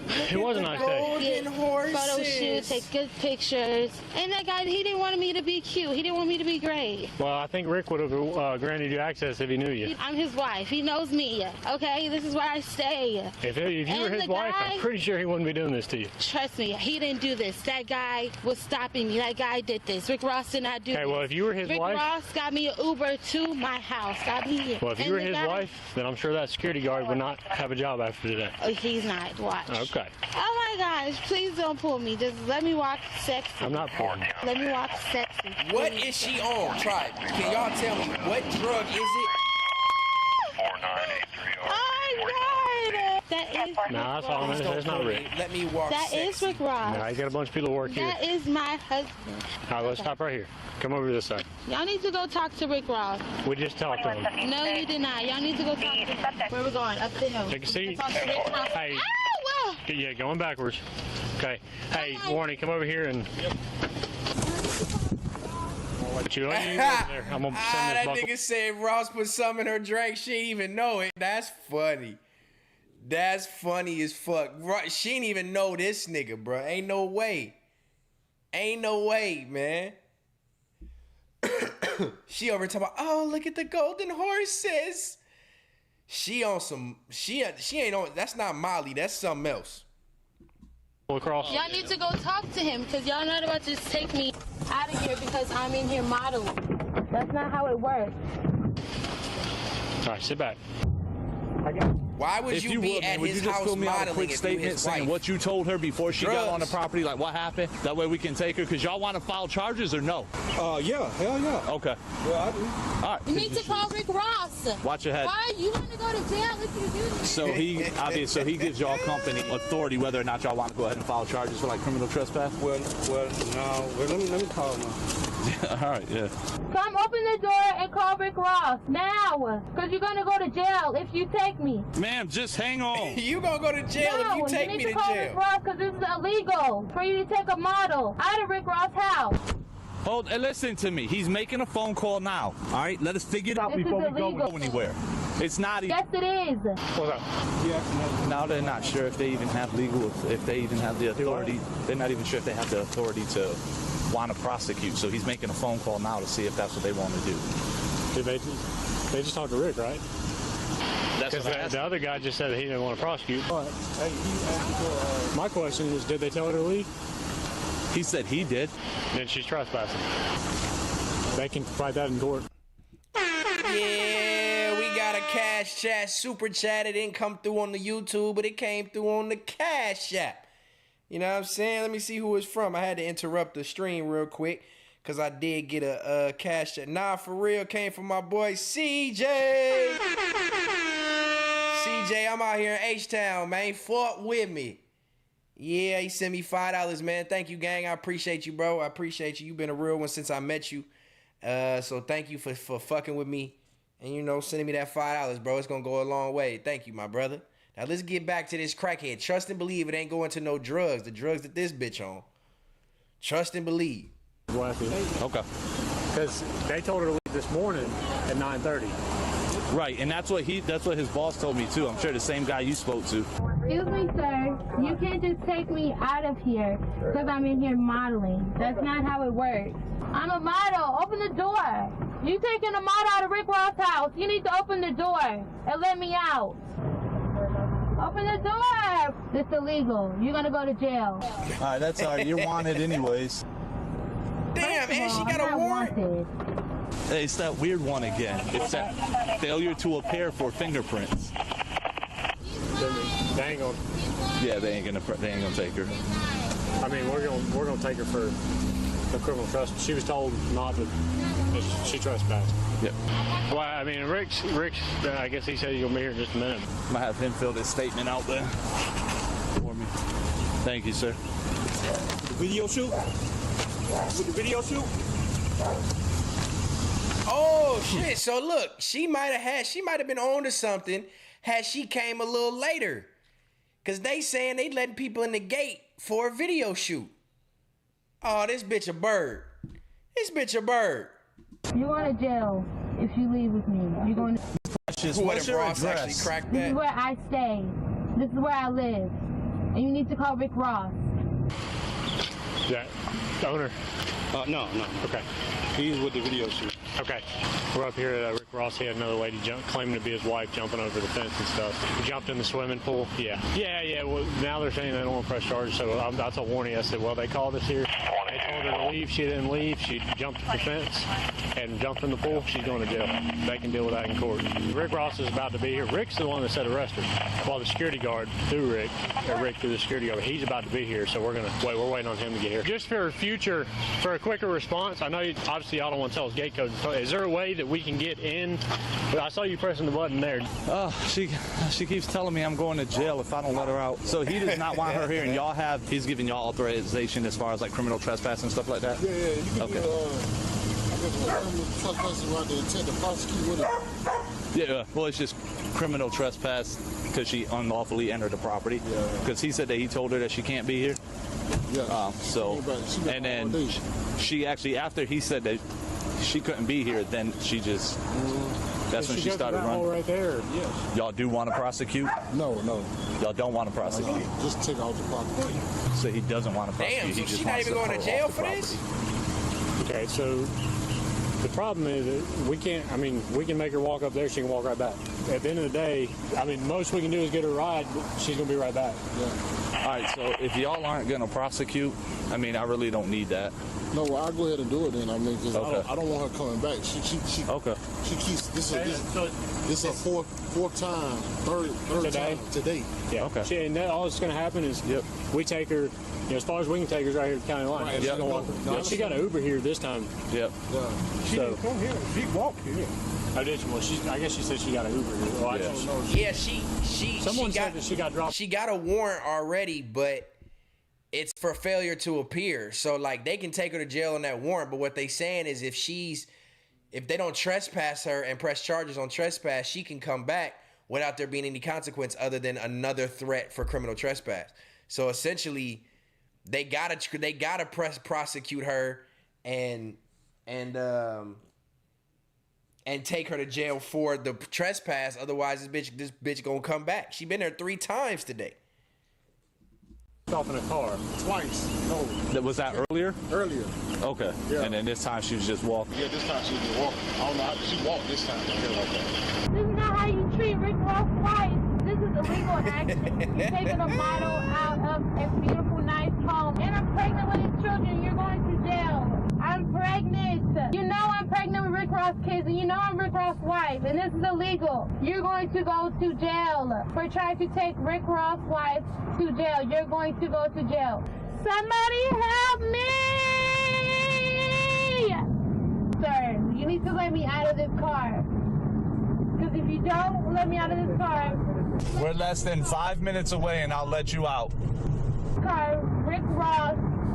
Excuse me? Excuse me? We're less than 5 minutes away and I'll let you out. Everybody knows me. Everybody knows I'm Rick Ross' wife. I'm Rick Ross' wife. But who are you? You're not a policeman. This is not what policemen do. And I'm Rick Ross' wife. This isn't court. All I'm doing is just reading you the warrants that I have, okay? I'm not asking you if you're guilty Is that or innocent. I'm just reading you what I have, and then I'm going to ask. So that wet ass shit on her head was a wig and not a weave? Bro, look at this bitch hair, dog. If you understand. It's just a yes or no, okay? All right, first one is for the criminal trespass, okay? Because they told you they didn't want you on the property, but you trespassed on there anyways, okay? Second one is for the possession of marijuana that you had in your purse, okay? That's what you're being charged with. So possession of marijuana less than an ounce and criminal trespass. Do you understand what your charges are? Yes. Okay, all right, thank you, ma'am. Man, that's crazy, dog. Ain't no drugs. I always wonder why people do drugs and it's gonna cause you to do this. Like, is that temporary high or that temporary fix that you get on certain drugs, like, worth this type of shit happening? Because clearly she has a history of doing dumb shit when she's high. So why the fuck do you continue to do this dumb shit and put yourself in this predicament? She really had the nerve to say she was Rick Ross' wife. She was pregnant with his baby. She was there to model. It was illegal for y'all to kick her off the property. And then the only thing she had in her purse was weed. So, bitch, that wasn't weed that you was on. What was you on?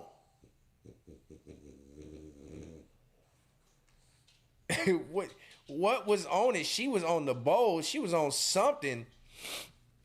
She was on something. Good. Your mama's home. Go. Mommy's home.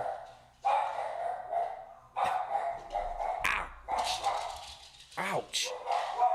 All right, so that was the second reaction of the night. I appreciate y'all tuned in through that one. I don't know where that one came from. It came through a DM. They told me to react to it. I told y'all if y'all want to send y'all videos to me to react to, all you got to do is DM them to my Instagram at Stet 2.0 or at Context Matters Pod, and I'll be happy to react to them.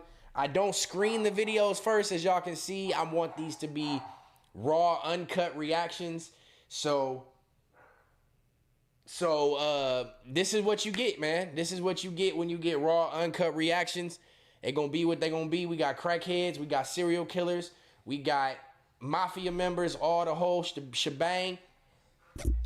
Click the thumbs up, send me reactions to react to, and I'll be happy to do so. That was the third one of the night. Rick Ross's, or second one of the night. Rick Ross's baby mama arrested for trespassing on his property. Crazy as fuck, I know, right? But we ain't gonna slow this one up. The chat was kind of dull on that one. I guess there wasn't too much to react to. Shout out to everybody who is reacting, though. Just make sure you click that thumbs up. I think we close to 40. We need to be at 100, tribe. I know y'all tuned in. I know y'all watching. I don't know what it is, why people don't like to click the like. It's free. Give me a thumbs up. Let me know you rocking with the Third Law, episode 3. What the fuck is the Third Law? I sure appreciate it. And without further ado, we're going to get it rocking right into the third stream of the night, the third reaction of the night. This one might be a little bit more interesting, up our alley a little bit more. This one is San Antonio Takeover, the bloody history of the Texas Mexican Mafia. Without further ado, reaction number 3 on the Third Law, episode 3. So this got to be a good one. It's the sequence of numbers. All right, tribe, let's get it.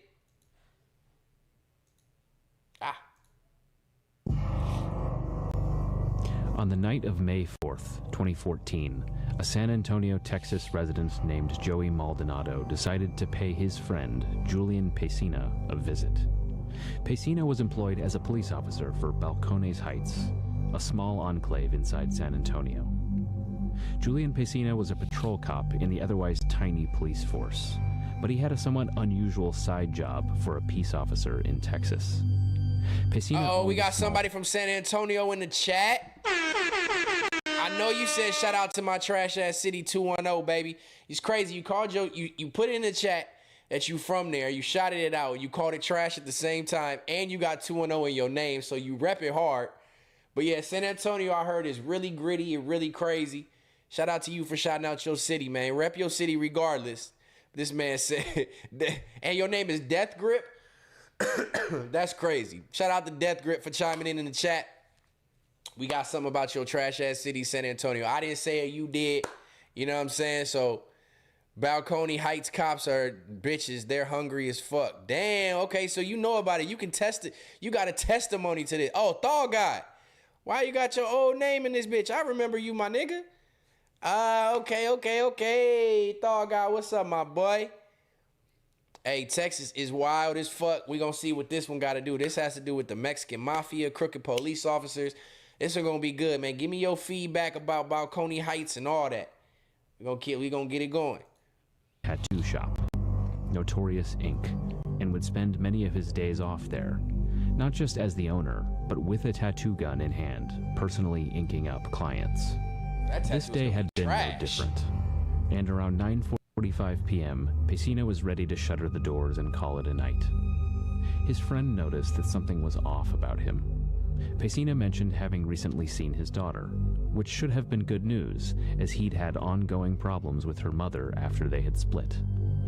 But Pesina seemed abnormally agitated, preoccupied, and nervous, and frequently glanced at his phone as they conversed. Finally, Pesina told Maldonado not to wait up for him, and Maldonado headed off into the night, leaving Piscina to lock up the doors to Notorious Inc. and go home. Piscina sensed danger that night, but he couldn't have possibly known that over the past few days, members of a gang known as the Texas Mexican Mafia, or Mexiconomy, had literally dug a grave for him outside in the south central Texas wilderness. In fact, the only thing that had saved Piscina thus far was his paranoia, but that was about to change. Despite Texas's track record as a state that's perfectly willing to execute cop killers, the Mexiconomy's leaders were so dead set on murdering this police officer that they had now decided it was worth the risk of a public assassination. Damn! At 10 p.m., Piscina received a text message as a white Pontiac Sunfire pulled up in front of his shop. He got up, walked outside, and conversed briefly with the driver, unaware that the two men donning dark blue hoodies and ski masks were approaching to his side, one armed with a pistol and the other with a shotgun. They ran up and opened fire, striking Piscina several times. As he fell, they dove into the backseat of the Sunfire and sped away, evading detection of law enforcement who poured onto the scene within 3 minutes of the shooting.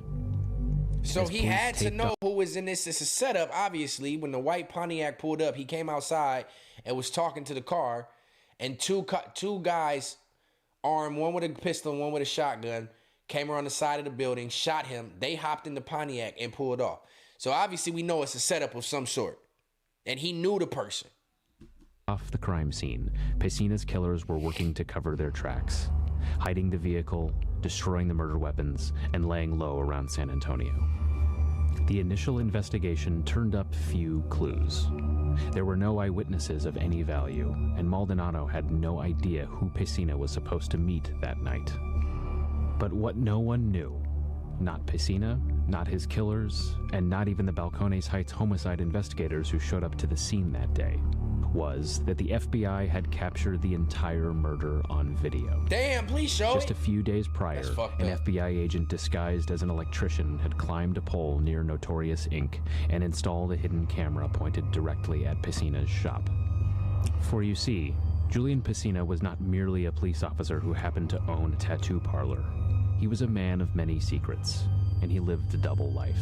Oh, shit. Today's episode will focus on the Mexiconomy, the murder of Julian Piscina, and the web of killers, snitches, corruption, and gang infighting that he found himself caught in. It is a tale of betrayal that centers on a man who was living on both sides of the law, but who, as you will see, was far from the only one to harbor such secrets. To understand the gang's roots, we have to go back to the 1950s in California, where the original Mexican Mafia formed within the state's prison system. Within just a few years of its foundation, the gang became known worldwide as an extremely dangerous and deadly criminal organization that controlled much of the legitimate and illegitimate businesses around Los Angeles through this one truth, that criminals and gang members will inevitably end up incarcerated. And when they do, they can't have angered those with the power to kill them inside prison walls. Hey, one thing about the Latinos, the Hispanics, if they want you dead, if they want to commit a crime, whether it's inside the walls or outside in the free world, they gonna get it done. There ain't no ifs, ands, or buts about it. You could be a cop, whatever. If they get the word from they top tier level of ranking that something needs to be done, they gonna do it, and they gonna pay the consequence, and they gonna go to jail for the rest of their life and don't care. They pay their dues to their Mexican gangs, Mexican Mafia, MS-13, whatever you want to call it. They pay their dues, and they will wipe you off the face of this earth if you cross them. And this is the story of a cop who obviously was living a double life. And you playing with the police, and you playing with the Mexican Mafia. Nigga, your chances of you surviving is not gonna be good. Like, if you already playing both sides of the fence, you already know. I hope you don't think your badge is going to protect you. If you part of the Mexican Mafia, you already know that they take out cops. So this is the choice you make. He had it coming. While plenty of other prison gangs had formed by the 1950s, the Mexican Mafia's quick rise to power represented a new tier in the history of organized crime, and other groups around the country took note. That brings us to the 1980s in the Texas Department of Criminal Justice, where a Facts, man Eddie named today. What's up, my boy? Herbie Facts. Huerta decided to form a Mexican mafia of his own. According to commonly accepted history, Huerta gained permission from the leaders of the California Mexican Mafia, then drafted a constitution for what would become the Texas Mexican Mafia, or Mexiconomy. Mexiconomy is a cold name. I ain't even gonna lie. He first attempted to pass off the gang as a religion based around Aztec culture. But when the Texas prison system didn't go for it, that pretense was basically dropped altogether. The Constitution has basically stayed unchanged since the original. One version from 1991 describes the organization as Soldiers of Aztlan, who exist to, quote, advance benefits for our families, our race, and the generations which in the future will represent what we have founded by totally liberating the Mexican nation. It also contains provisions for making money through any means necessary, including narcotics trafficking, murder contracts, robberies, extortion, prostitution, and whatever other commercial enterprise anyone deemed worthwhile by the gang decides to undertake. As you may have already guessed, the Texas Mexican Mafia takes on a paramilitary structure, with officers like generals, captains, and lieutenants, all the way down to prospects and associates. That shit is structured. While the people who filled these ranks could be rotated out or even demoted, one thing stayed constant. Huerta was given the role of president for life, and another state prison inmate named Benito Alonso was made lifelong vice president. The Constitution bans gambling beyond the value of a pint of ice cream, as well as, quote, heavy teasing between members, and makes it clear that treason will be punishable by death. In its early years, the Texas Mexican Mafia's main purpose was protection from other groups in prison, most notably the older and larger Texas Syndicate. But it quickly evolved into a criminal organization with power inside and outside of prison, akin to the Mexican Mafia structure in California. Of all of the cities in Texas, the Mexiconomy has the most power in San Antonio. San Antonio is which the gang high claims Hispanic as rate. its capital and divides into 4 corners for the north, south, east, and west sides of town, each led by a general who then reports up the chain, with a main general controlling the entire city, who keeps in touch with Huerta and/or Alonso. Within city limits, the gang has such enormous control that it decreed San Antonio drug dealers must pay an extortion tax of 10%, or $100 per ounce, which is commonly known as the dime. If you're a drug dealer who does not want to pay the dime, the Texas Mexican Mafia is very reasonable. They'll give you one more chance by sending people to your house to hold you at gunpoint, ransack the place for valuables, and possibly assault you. That don't sound rather like a than just second moving chance to straight me. to murder. By the 1990s, All right, you can take the dime. Huerta had been convicted of racketeering and sent to ADX Florence, a prison known as the Alcatraz of the Rockies that has a reputation for being the most high-security penitentiary in the continental United States. There, he became known as one of just a handful of gangsters nationwide who holds the power to control the streets from a tiny, secluded cell. In the same vein as figures like Larry Hoover, Barry Mills, or Pistol Pete Rollick. In 1994, the same year Huerta was sentenced, a power struggle began within the Mexican Mafia, resulting in the murders of Jose Treviso and James Rivas in April of that year. A Texas Mexican Mafia general named Robert Beaver Perez was convicted and sentenced to death 5 years later of shooting both victims, under the theory that he was searching for Luis Blue Adames, a man who was challenging Huerta for control of the gang, but ended up in a shootout with Adames' supporters. Adames was killed 7 months later, allegedly on Perez's orders. 3 years after that, in 1997, Texas Mexican Mafia members committed one of the most brutal crimes in San Antonio's history, murdering 5 people during an extortion attempt in what came to be known as the French Place Massacre. Perez was also convicted in federal court of orchestrating those murders, and prosecutors say they believe he ordered 12 to 18 killings around the same time. That case was largely corroborated by the Mexiconomy hitman named Frank Estrada. I wonder what, I get people do shit for the betterment of their race or their gang, but I wonder what goes through these people's minds, not even just Hispanic gangs, but like when you putting hits out on people like that, like, you gotta live with that shit. Like, you gotta live with the fact that you just had a family of 5 killed. Kids, wife, all because the husband did something wrong. So you killed a whole family, and then you gotta live with that. Like, that's a twist. That's a different type of twisted mindset. Like, to not get your hands dirty and do it, if you got a vendetta against somebody and, like, you want to get them back and pay them back for something that they did, that's one thing. But to put a hit out on somebody and pay for somebody else to commit the crime, what satisfaction do you get out of that? Just knowing that that person is dead now? And then kill their family? I thought there was a thing where it was like women and kids was off limits. The Mexican Mafia don't play that shit. They don't play that shit. Admitted to committing no less than 7 murders for the gang, yet was granted transactional immunity to testify on behalf of the prosecution.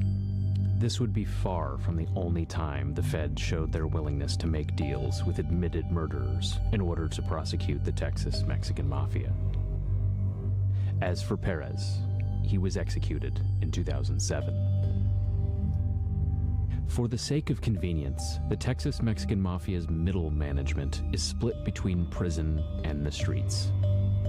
According to the testimony of gang dropouts, members who reach a certain rank in prison and are released are immediately stripped of that rank and must prove themselves to the presiding general or high-ranking officer in order to be accepted in the outside world. Damn! The inverse of this is true too. So I'm already a part of the Mexican Mafia in prison. But when I get let out, I gotta now prove myself to the free Mexican Mafia leaders? We not all one? That type of separation would have me pissed. And he's about to say the same thing. If you are on the streets as a Mexican Mafia member and you've done your dirt, paid your dues on the street, if you get sentenced to prison for what you just did on the street for the sake of your gang, now I gotta prove myself to some motherfuckers who lock behind bars and commit another crime in prison? These niggas are fucked up. Those who go to prison must climb the ladder behind bars, regardless of their rank on the outside. That's crazy. The benefits of this are an extra layer of security to vet members, while keeping the centralized leadership of Huerta and Alonso in place. In keeping with this theme of separate yet connected, a common symbol of the Mexiconomy is a 2-headed serpent whose body squirms to form the shape of the letter M. But no amount of vetting can be 100% foolproof, and that's where Julian Pesina enters this story. If nothing else, Officer Pesina was a man of internal conflicts. He sought out a law enforcement career, working as a jail guard at a GEO detention facility before joining Balcones Heights Police in 2009. Yet he was clearly fascinated by life within organized crime. Those who knew him would later testify that he had close family members that were associated with the Mexiconomy. And outside the uniform, Pesina looked more like a Mexiconomy member than a cop. He was covered in tattoos with implicit or even straightforward references to the gang, any of which should have raised serious red flags to any law enforcement officer who saw them.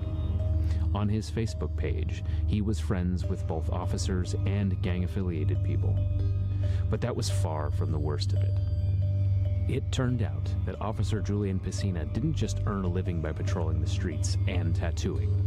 He was a drug dealer who peddled heroin and meth in the very same community where he was arresting people for similar crimes. That's crazy. But knowing full well he was operating in an area where drug dealers who get too successful draw the ire of the Texas Mexican Mafia, Pesina sought protection in a foolishly cunning way.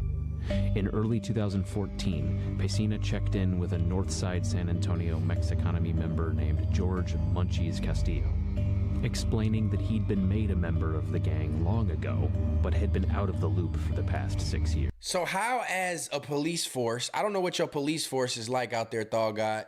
I don't know what your police force is like, but how is it that he can be tatted up like this with gang tats in pictures with guns and the Michigan State hat for the Mexican Mafia, and then still get employed as a police officer? What type of shit y'all got going on out there in San Antonio? He's literally showing you, based off the ink on his body, that he's affiliated with the Mexican Mafia, and yet he still becomes a police officer? That's fucked up. In an even riskier move, he admitted to owing thousands of dollars for failing to pay the dime. Hey, slow bus activity for sure. Explaining that a previous Mexicana lieutenant named Johnny Smiley Solis, a man who had recently vanished and was presumed murdered, had charged him so much he couldn't keep up. He claimed that he joined the gang while incarcerated, using his former experience as a jail guard to drop names of imprisoned Texas Mexican Mafia members as proof that he had been in the mix.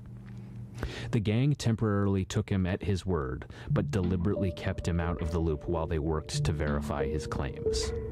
Amazingly, by the second week of February 2014, the Texas Mexican Mafia had determined Pesina was, in fact, a member, and placed his name on rosters that were distributed to Mexiconomy officers in San Antonio.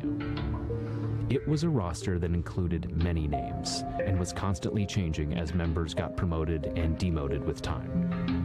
We're not going to meticulously go through each officer, but here are a few key figures to remember.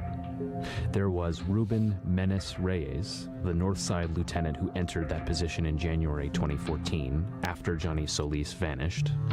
Under him was the sergeant, Jerry Idrogo, who had proved himself as a worthwhile member by murdering 41-year-old Billy Padilla at his Charbon Drive home months earlier in August of 2013.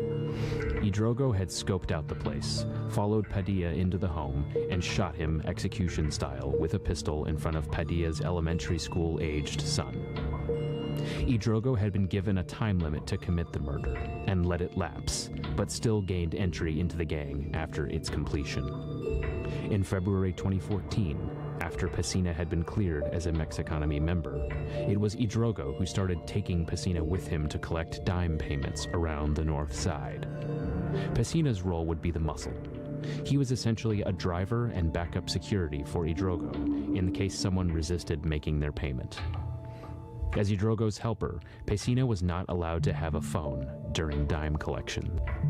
One of the highest-ranking members outside of prison who'd been placed in charge of San Antonio was a man named Raymond Tellez, also it's known crazy, as too. I'm not going to, respectfully, a lot of these, especially the older, like, ranking members of this Mexican Mafia, they don't look intimidating at all.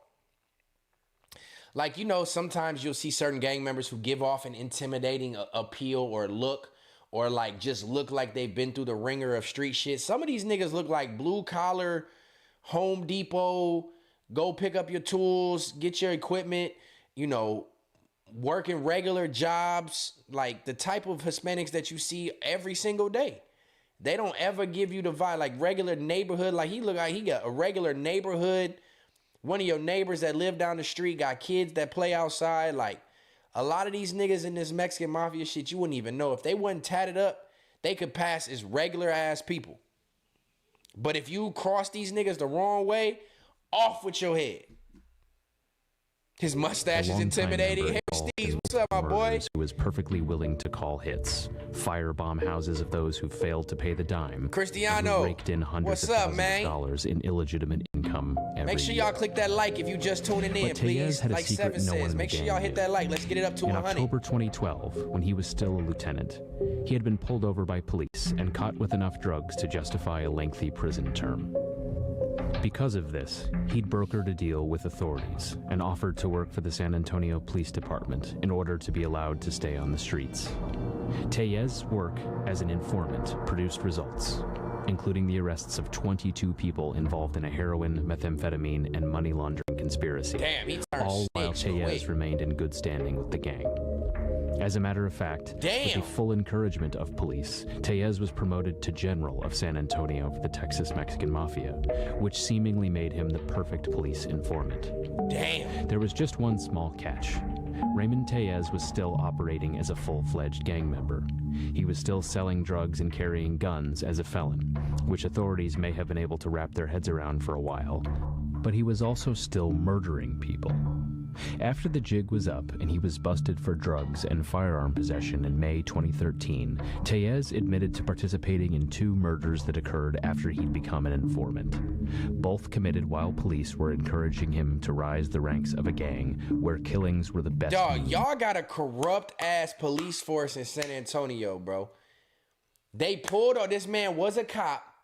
They pulled him over off duty. He had drugs and guns in the car. Took him to jail, which would have been a lengthy lengthy sentence. Decided to let him stay on the police force under the guise that he would use his Mexican Mafia affiliation to arrest more Mexican Mafia members. But they found out he was a Mexican Mafia member. They let him stay on the police force, let him rise in ranking to catch more people, got people arrested, but was still committing murders and crimes as a cop. What the fuck did the cops think? Y'all let him stay as a Mexican Mafia member on the street and still double as a cop. No wonder the police force was so corrupt. Of upward mobility. As for Julian Piscina, he was not a double agent like Perez, nor was he operating some kind of deep cover mission for either the Mexican Texas Mafia or law enforcement. He was a man who lived and worked as an officer, but went out of his way to become a henchman for the strongest and most violent gang in the city. Because he was using that power leverage. I'm a cop, so I'm going to get deeper in. Were enormous. If the FBI found out what he was doing, he would go to prison for years.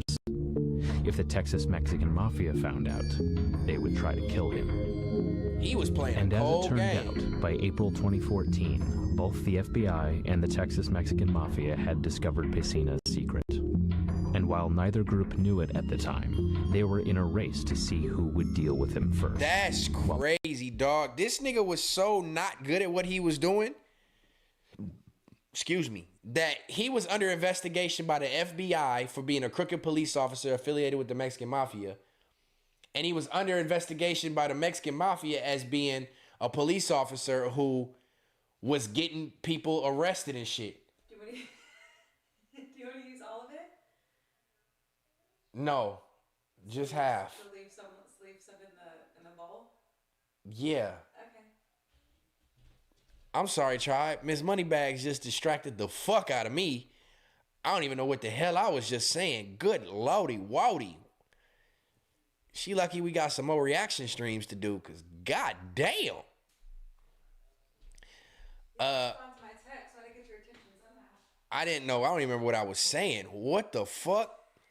You bored just said. I'm like, what just happened? Nigga, I wish I could tell y'all what just happened. Shit. All right, so I think, man, where the fuck was I? Okay, so he was under investigation from the FBI and the Mexican Mafia at the same time, to the point where the FBI had put a camera up on the light pole next to his tattoo parlor to watch him. And the Mexican Mafia was already prepared to take him out. Shit. On medium rare, like Blueface when he was on stage. Medium rare? Nigga, I was on extra large, well done around this motherfucker. God damn, she knew what she was doing. Fuck. Piscina's life hung in the balance. For the FBI, it all started in September 2013, when a suspected heroin dealer was arrested. His phone was seized and was eventually turned into a confidential informant.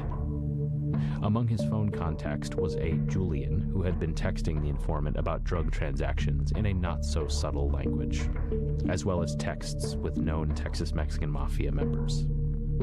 By December of that year, FBI Special Agent Marty Martinez was convinced that the Julian in the informant's phone was Julian Piscina, and he was determined to root him out. They arranged for their informant to buy methamphetamine from Piscina, but an unexpected quirk arrived. Piscina was paranoid. All right, so I'm getting my mind back into the game here. So pretty much, there was a guy that was arrested for dealing methamphetamines. They went through his phone, found out he was dealing to a dude named, or getting his shit from a dude named Julian too in the phone contacts. And now the FBI was pretty much, or the police force was pretty much like, that Julian has to be our Julian. Let's look into him. I think that's where we at. and somewhat more meticulous than his tendency to flaunt his own gang tattoos on Facebook would suggest. He refused to do hand-to-hand transactions and instead fronted meth to the CI by leaving it in a flower pot for the informant to pick up. So while the FBI had basically proved he was a meth dealer at this point, before he could be prosecuted for meth distribution, Pesina needed to pay the informant and complete the deal. That was supposed to happen sometime in the first week of May 2014, right around the same time Pesina was killed. But despite all this, the fact that Pesina's arrest was imminent, and the possibility Pesina was committing violence for a gang that cultivates killers, the FBI notably decided against telling the Balcones Heights Police Department about Pesina. Not even the chief of police was kept in the loop. Authorities would later attempt to downplay this omission. But when the Texas Department of Public Safety agent Brian Vajos was asked under oath if they deliberately kept the Balcones Heights police out of the loop because they weren't sure how deep the corruption ran, he said, "That's possible." In April 2014, agents placed the secret camera outside Notorious Inc. Within days, known Mexican... So this is all happening by the FBI, not the local police department. Including Ruben Menes Reyes, God who damn! was fast earning a reputation as a killer with no scruples. He got arrested after getting as fucked Gary up. Drogo, who received a Mexicanami tattoo at the shop from Pesina himself. But if this meant that Pesina and Idrogo were becoming fast friends, that was about to change quickly. It all started one day when they were doing their dime collections at the house of a drug dealer named Vic, who went by Vicky. Pesina seemed nervous the second they got there, and after a few minutes in the house, he abruptly got up and headed for his car, leaving Idrogo inside the house with Vicky, in a clear breach of protocol for dime collections. Vicky then confronted Idrogo, demanding to know why he had brought a police officer to his house. Idrogo was not amused. Quote, "Look what you're implying, that guy's a carnal, right? And he's my carnal. If I find out you're lying to me, I'm going to kill you," Idrogo told him, but Vicky didn't falter. He woke up his boyfriend, who independently knew of an officer named Julian Pesina, then went online and showed Idrogo pictures of Pesina in a police uniform. Ooh. Then he picked up the phone, called the Balcones Heights dispatcher, and asked to speak to Julian Pesina. The dispatcher said Pesina wasn't in there yet, but would be soon. Ooh, Stunned, got him. but with no other way to get back home, Idrogo returned to Pesina's vehicle outside and was surprised to see Pesina on the phone, once again violating protocol for dime collections. As soon as he could, Idrogo told his lieutenant, Ruben Reyes, what he'd learned. Reyes thought about it for a couple days, then returned with his decision. Quote, "He's gotta go." Damn. So this nigga was out doing dime collection with this other dude. He's in the house. He get up and leave the house because he knows that the guy he's in there collecting from knows him from somewhere, obviously. The dude that they're collecting from ends up telling his partner that's collecting the money with him that dude is a cop and proved it to him. But when he left out the house after collecting his money, he go back to the car with the Padrina dude or with Julian and don't even tell him that he found out that he's a cop. So this whole time, they didn't know he was a cop? How the fuck is that even possible? How's that possible these Mexican mafia members didn't know that they had a cop under their watch? Idrogo's plan was to lure Pesina to a place where he could be killed with no witnesses and to be buried in a remote part of the wilderness, which the gang had done countless times before. But Pesina had sensed danger, and he didn't give them an opportunity. Frustrated and impatient, Reyes then gave Idrogo an ultimatum to just get it done, whatever the risk. Idrogo wasn't about to murder Pesina on his own, but was allowed to take his pick of hitmen. He settled on Alfredo Freddy Lo Cardona, a Texas-Mexican mafia prospect who just needed to commit a murder to join the gang. That's and Jesse crazy. Santibanez, a member of the gang who had been recently demoted for a screw-up and needed a way of rising into the ranks. Oh, that's crazy. On the night of the murder, a lot of stuff went wrong. A fifth co-conspirator who was supposed to steal a car for them completely failed. It would have been smarter to postpone things, but Idrogo was feeling the pressure from Reyes, and he decided to go ahead with it. They used Cardona's Sunfire, but switched the paper plates out with those from the car of Santibanez.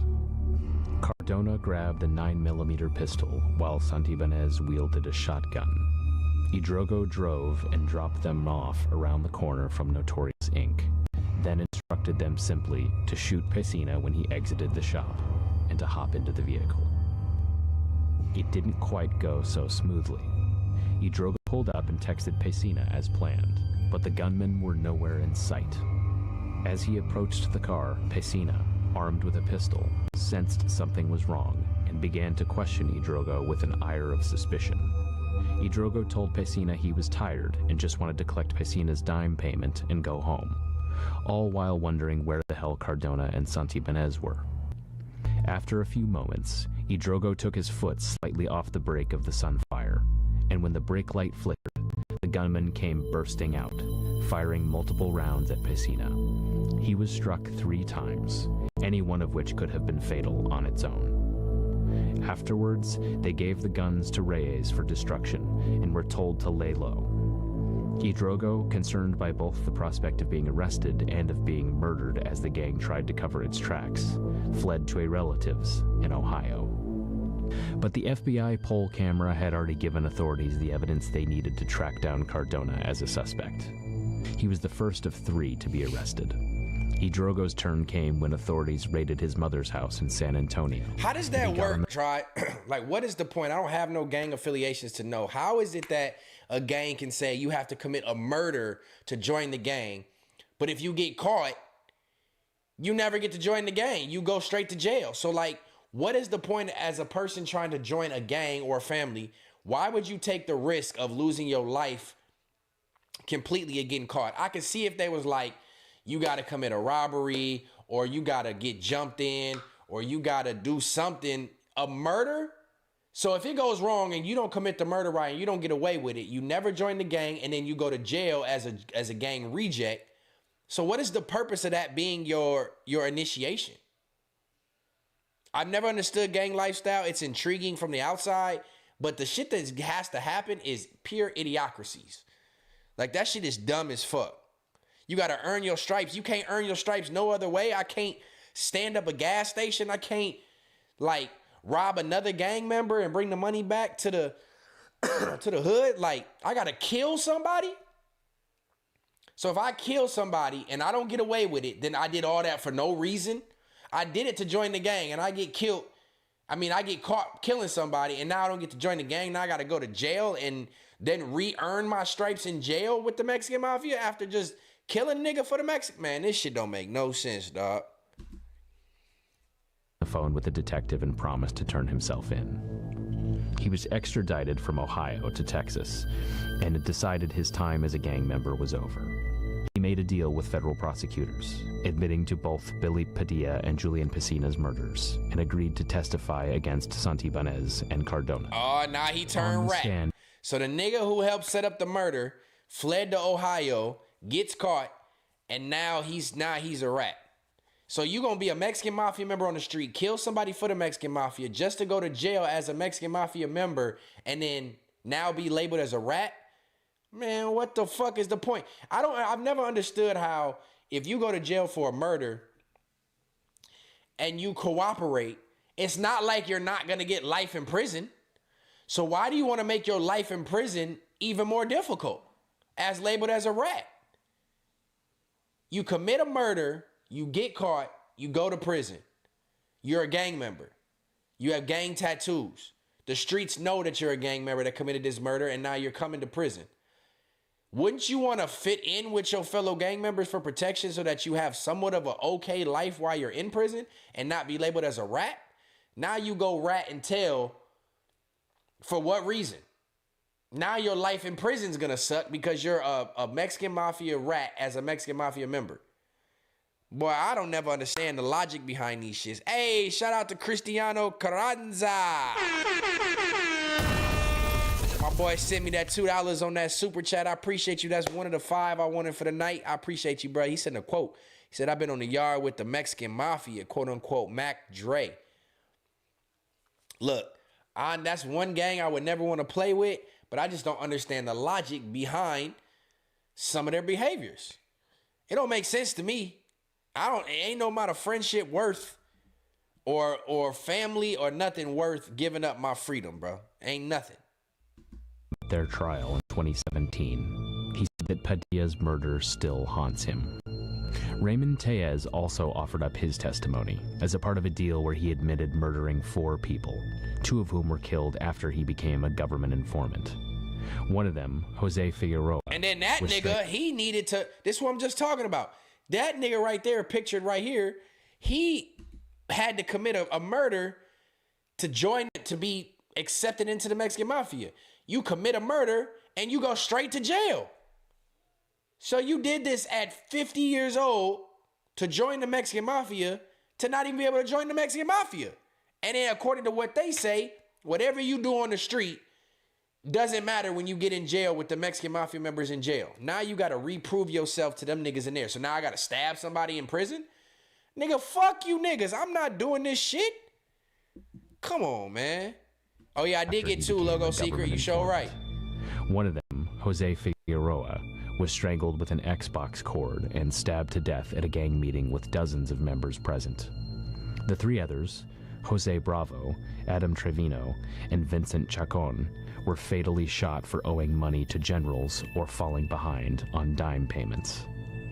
There was just one more piece to the puzzle missing: Ruben Menes Reyes. On November 9th, 2014, 4 Texas Mexican Mafia hitmen knocked on Reyes' door and opened fire when he answered. Damn. He was hit only once, but required hospitalization. 5 days later, after accepting he was now a target for murder by the gang, he offered himself up as a government cooperator and dropped. Now that's different. I don't know why they wanted him dead. After he committed the murder that they told him to do, they wanted him dead. Whether they was in fear of him snitching, cooperating, or whatever, now they want him dead. And he decided, all right, y'all gonna kill me. I'm gonna turn myself in and turn cooperative against you motherfuckers. Now that's different. If the gang that you so much wanted to be a part of and the gang that you was a part of decided to turn their back against you, then fuck yeah, man, look, that's why like the 6ix9ine shit, I don't really have a problem with what 6ix9ine did, because they turned against this nigga, tried to fuck his bitch, tried to rob him, kidnap him, beat him up, stole his publishing, did all kind of shit. But y'all supposed to be gang, right? So for this nigga right here, I don't blame him for turning cooperative. The gang that I did all this crime for now wants me dead and wants to kill me? Nigga, fuck you. Police officer, these niggas are trying to kill me. They did X, Y, and Z. I was a part of this, but I need some leniency. I'm about to help you take all these niggas down. You got me fucked up. Bombshell yet. He led them to a remote location in Pearsall, Texas, on Armadillo Road, and told the feds to dig. Yay, area! On November 19th, 2014, exactly where Reyes said they would be, authorities uncovered 3 bodies. Amazingly, Reyes revealed that he had killed all 3 men on the same day. Oh, and dumped them shit. there all at the same. This nigga, I thought he was about to cooperate and tell them some shit to bust other niggas. You cooperating, turning witness, snitch to tell them where you buried 3 bodies that you killed? Aw, nigga, you ain't finna get no leniency. You ain't getting no leniency. Your Logo Secret say, don't matter, Stet. Once you join the life, no snitching allowed regardless of what happened. Man, you got me fucked up. You trying to kill me? The gang that I pledged my allegiance to, that I committed murders for, that I'm going to go to hell for when I die?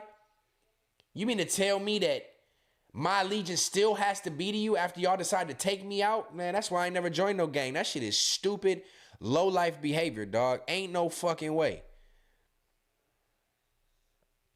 Ain't no way. But then this nigga gonna act like he gonna turn cooperative to tell the people who he murdered.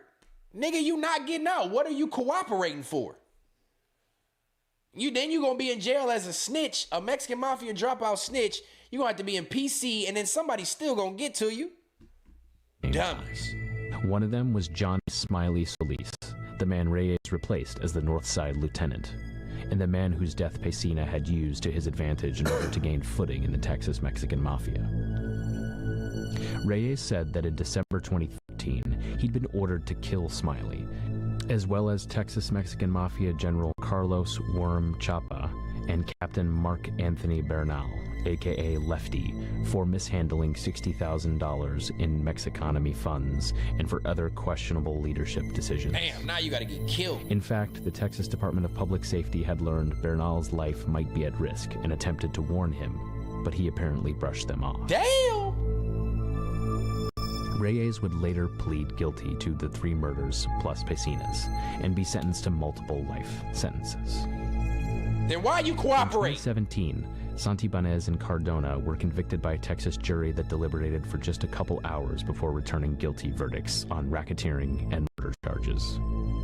On August 15th, 2018, the day he was sentenced to multiple life terms, Santibanez rose in court to thank his family for their unconditional love by attending the trial and staying in touch with him during his incarceration. He then said, quote, "I would also like to express and let it be known that I am innocent of these charges and that the government and prosecutors have punished me for exercising my constitutional right to a trial by impeding my every step with a superseding indictment, mandatory life enhancement, and false testimony of government witnesses, who at trial were the self-proclaimed authors of this crime." On that last point, it's hard to argue with Santibanez.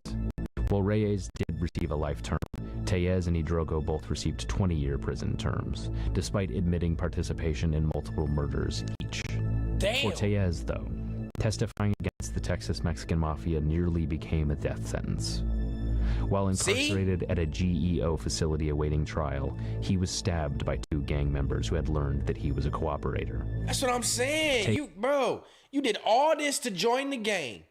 You did a murder. You get caught. You turn snitch. Now you're a snitch in prison, a Mexican Mafia dropout, and now they got a hit on you. You made all the wrong choice, all the complete wrong choices. All the complete wrong choices. For what? Tellez survived the attack, sued the facility for failing to protect him, and is currently scheduled to be released from federal prison in 2029. Before Santibanez was sentenced, U.S. District Judge Xavier Rodriguez made one last symbolic gesture. While he still sentenced Santibanez to life, Rodriguez refused to impose a federal law designed to punish people who assault or kill police officers during the performance of their lawful duties. Quote, "In this case, Pesina was a bad cop," Rodriguez said. He wasn't retaliated against because he was a police officer. He was being retaliated against because he failed to tell the Mafia he was a police officer, and so they couldn't trust him anymore. Thanks for listening. Damn. We'll be following. See, this is the type of shit that I'm telling y'all I don't understand when it comes to this gang life. That's why this shit is so intriguing to me. But it just sounds like that was a bunch of idiots, if you really want to ask me. That was a bunch of motherfuckers who just... See, I've never been the type of nigga who... Excuse me. Y'all know I'm battling a sickness, so I apologize for the snorting in the mic. I've never been the type of individual who want to be like the wannabe down ass nigga. Like the one who like, I want to be a part of the people who look like they're cool. I've always had my own motion. I've always been popular or whatever. I never had to join in anything to look tougher than I am.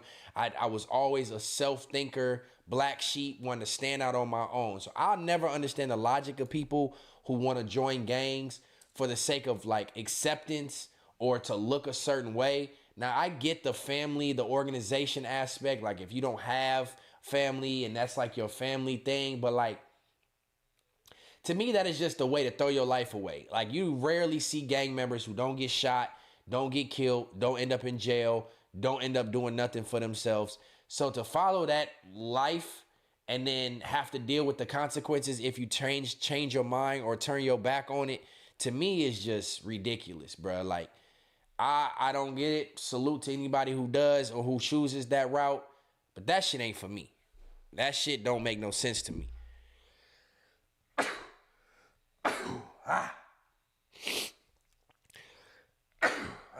Shit.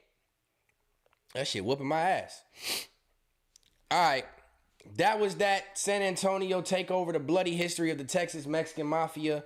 That just goes to show you, be smart, kids. Stay in school, as cliche as it sounds. Find an alternate route of life that doesn't require joining a gang, because you end up looking stupid anyway. And that's one of them things where, like people be saying, once you in, you in. There's no getting out. You know what I mean? There's no getting out. And even when you go to prison for whatever crime you commit while being a part of that gang, there's no way out of it. And shit, just think smarter, kids. Think smarter. I've never seen anyone join a gang for a brand new house, car, credit, or any type of opulence. Nah, for sure. It's always for the wrong reasons. Granted, they think that those benefits are going to come with it, but it never turns out that way. Damn, my nose burning. Shit. But anyway, we're going to power through. We're going to do one more reaction tonight. We're going to do 4 of them. I thought I was going to be able to do 5, but I'm long-winded. I like to discuss what we're talking about, and my cold is getting the best of me. But I'm going to power through. I appreciate everybody who's tuned in. It's 35 people watching. I appreciate y'all giving me this ear this late night. It is 10:45 Central Time, 11:45 on the East Side, and 8:45 on the West Coast. If you tuned in with me, I appreciate you. If you even gave me a like or a listen, I appreciate you. Shout out to the 2 super chats I got. Let's see if we can get a couple more before we end. And I got one more dark video that we're going to watch tonight. And this one's going to be pretty interesting. I hope. I've been looking forward to watching this one this evening. I should have did it 3rd, but we're going to do it 4th. So let's get right into it. If you are just tuned into this live, make sure you give a thumbs up. Make sure you stay interactive in the chat so I can get your feedback and opinions on what we're watching. If you're watching this on the rewind, make sure you give a thumbs up on the reclip. Make sure you leave a comment. Make sure you subscribe. Do all the whole thing. Let's get into this reaction algorithm. I'm enjoying this. This is Third Law episode 3. What the fuck is the Third Law? I sure appreciate y'all. We're going to get right into the 4th one. I ain't going to keep it going. I ain't going to keep it, keep talking about it. This one is, let's see. Man walks in on killer sawing roommate's neck. Now, this one right here, I expect to be gruesome, but I like it. So let's hope it's interesting. It's 26 minutes. We're going to try to cut this down to about 35 with reaction, unless it's just too crazy and I got to talk. But let's let this one play. Let's watch it together. Thank y'all again for tuning in, and let's get into it. Reaction number 4 on the Third Law. It's back. Oh, Jesus. Okay, let's take a peek. He just took off running down the stairs. He had a knife in his hand and everything. He's got puncture wounds all over the place, too. And so I was like, oh, here's a young retard Hitler. If someone is trying to start a new worldwide cult, I will eliminate that person.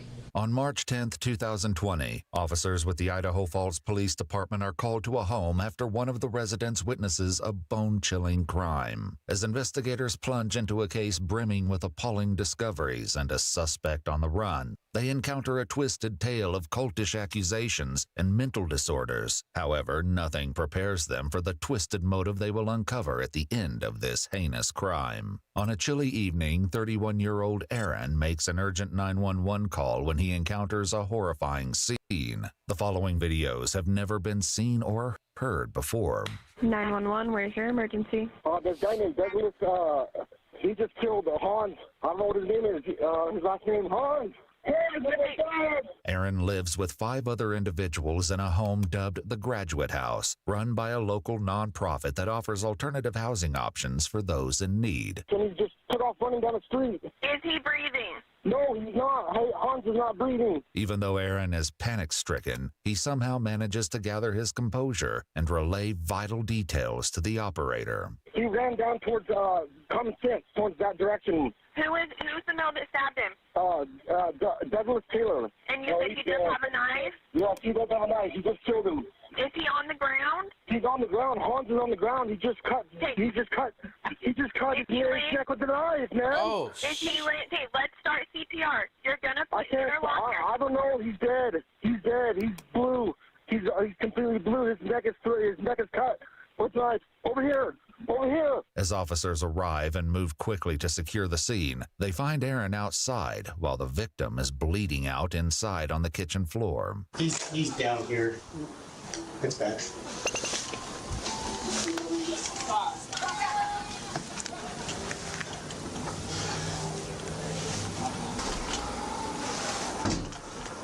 Can you imagine finding can you imagine finding your roommate or somebody that you know, family member, friend, whoever, somebody that you know, walking in on seeing their throat cut, bleeding out, or their head cut off, or like stab wounds, bro, like dead? Like I've found people, I've not found people, that sounds crazy. I've seen dead family members when they pass away or something, and you see them in their state, like right after their demise, but nothing like a heinous crime where somebody's cut, bleeding, or murdered. You imagine walking in on that, and then like the visual trauma that you have to live with after seeing that. Like we see that shit in movies, and it'll fuck with people. Can you imagine like actually seeing that in real life? I pray to God I never have to witness nothing like that, but could you imagine that shit? Like how that would linger and stay with you and be stamped into your brain? That is sick. 90, myself and... Sewell, what's up, man? Appreciate the comments. Good. Welcome into the chat. Make sure you click that like button. Ready?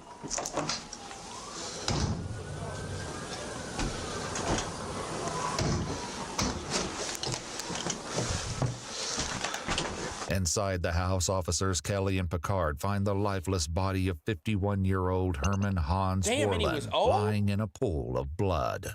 We got a back door. He just took off running down the street. Okay, just hang out here. It's common sense. He had a knife in his hand and everything. So who's the guy? Do you know the guy? Yeah, Ben. Talk to me. Here, just talk to me, man. Douglas Taylor just killed Hans. The dude, he cut his throat with a knife. I need you to stick with me, man. If we're gonna find this guy, who is he? His name's Douglas Taylor. He has brown hair. It goes over his eyes, and he's wearing a brown jacket and a brown pants with brown boots. He ran off towards common sense with a knife. Okay. I woke up. I was asleep. I heard him fighting. He goes, "No, stop, please, please." And that's all I heard. And I came upstairs and he was laying on the floor with blood all over him. Okay. You can tell, dude who saw it. He's right here, fucking but distraught. Hey, wait! Come this way. Come this way, Connor. This way. This way. Hey, do you want me at the bathroom front here? Just hold on. Hey, go grab the airway bag. Okay. Oh Jesus. Okay, let's take a peek.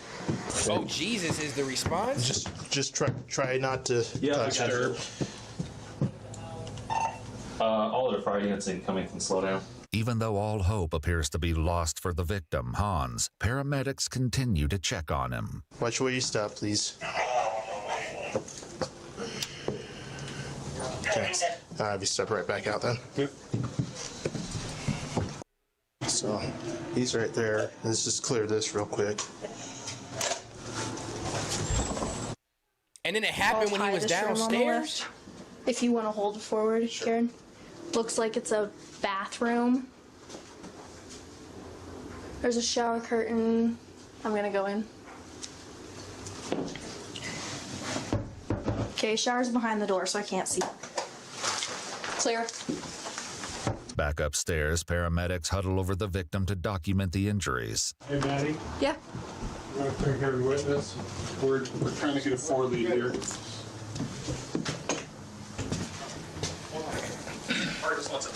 So it's one thing. It's one thing as a cop to see these bodies because that's your job, and you probably see it with less emotional connection.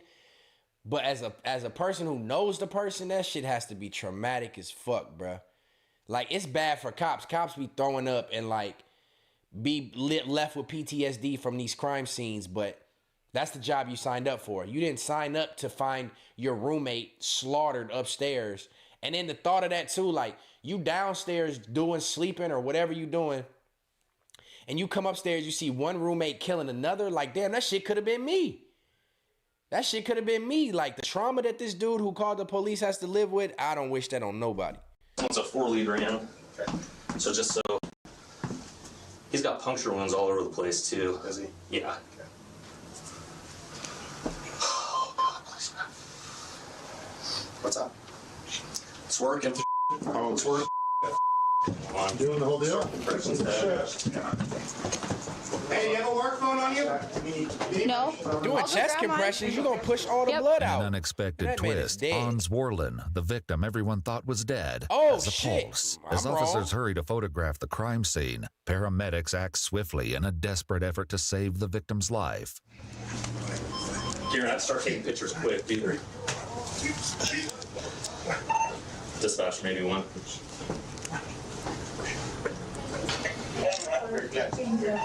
Call her right advise we have a full trauma activation. How do you do chest compressions? Cardiac arrest. He is in PEA. Why are you bleeding out of your throat? Don't that Yeah, pump I think we blood just out of move you? him and just get him out of here. I think it's our best bet. I'm gonna keep talking to this guy real quick. It's good. You want to Towels go on the- logistically organize them? It's coming out of the back of his head. Dude, it's freaking. Ah, Dude, I don't know. Keep going, keep cranking, ah, no. Pumping blood out of him. He said his blood coming out the back of his head. Why are you still giving chest compressions? I guess you ain't got no choice. He either gonna die from bleeding out or he gonna die from me pushing In it order out. to save precious seconds, paramedics improvise their plans to get Hans into the ambulance as quickly as possible. Well, Jeff, we don't have to worry about the Tom Vader subs. Yeah, no, we don't. He survived, yellow boy. Don't be ruining it. Top right. Okay, we're all set. Check out, see this back to the side of his neck. It's pumping blood out, bud. Pumping it. All right, let's just roll. God, the clot too. Ah, think about what these paramedics are seeing. Pull that arm. That arm. Let's get it squared out a little bit. What changed? He's got a rhythm or what? Yeah, he's in PEA, dude. Okay. Boys, you ready? Okay. It's gonna drag. Yep. His legs. Oh, they're dragging a body with his head barely on. How is he alive? I know, I'm trying to be a clock machine.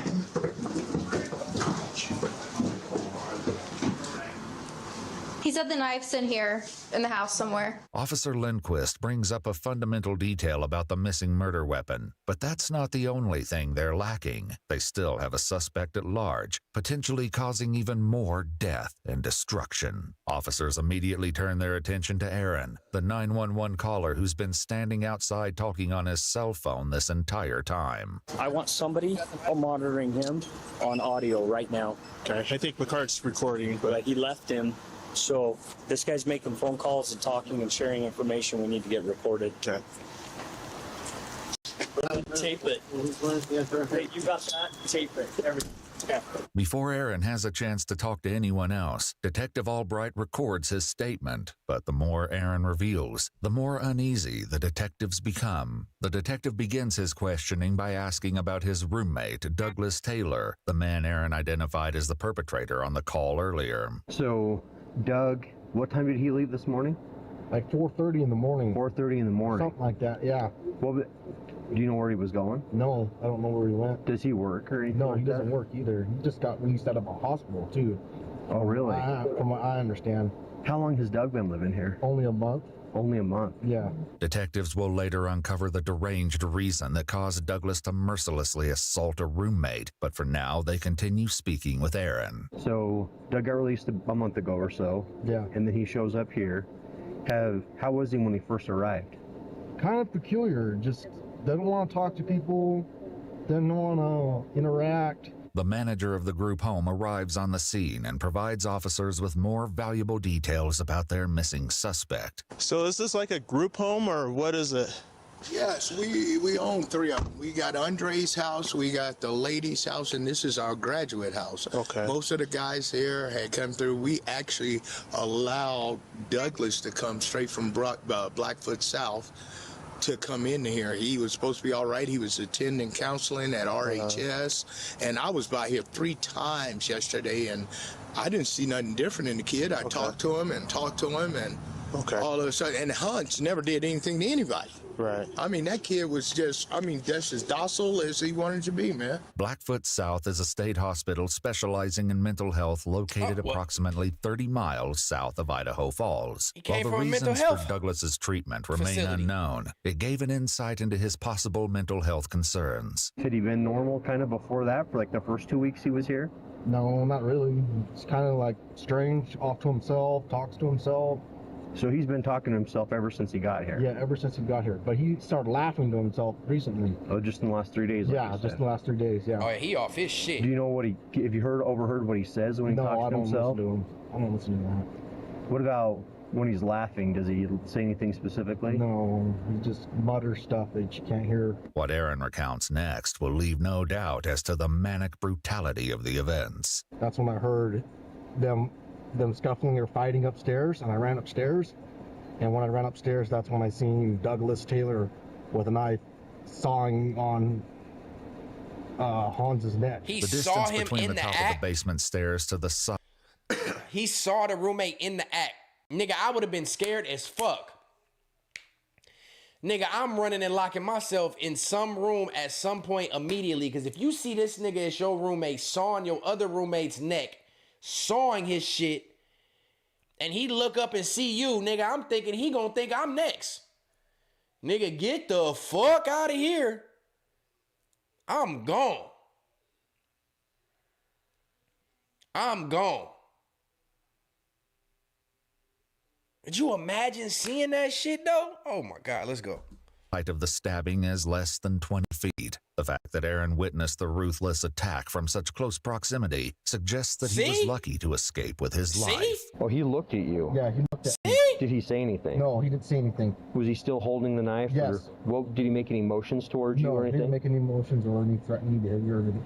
I would have fought it back, man, if I would have known. So Hans was on all fours, on his knees, and with his hands on the ground. And he said, "No, stop, please." I heard him say, "No, stop, please." The crime scene photographs the officers raced to document earlier offer frightening proof of Aaron's detailed account. Remember what kind of a knife it was?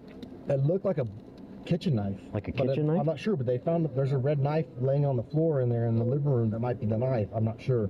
But it looked like a kitchen knife that it had with a brown handle on it. Do you remember if it had a serrated edge? Or yes, it had a saw edge. He was sawing that shit. Oh, that makes sense because you used that phrase, he was sawing at his head. Yes. Around his neck. Wow. The description of the weapon should help officers locate it quickly if the suspect did, in fact, leave it at the scene. But Aaron is about to share a curious detail regarding the relationship between the victim Hans and his attacker Douglas. Did it seem like previous to this, he had gotten along with Hans, or...?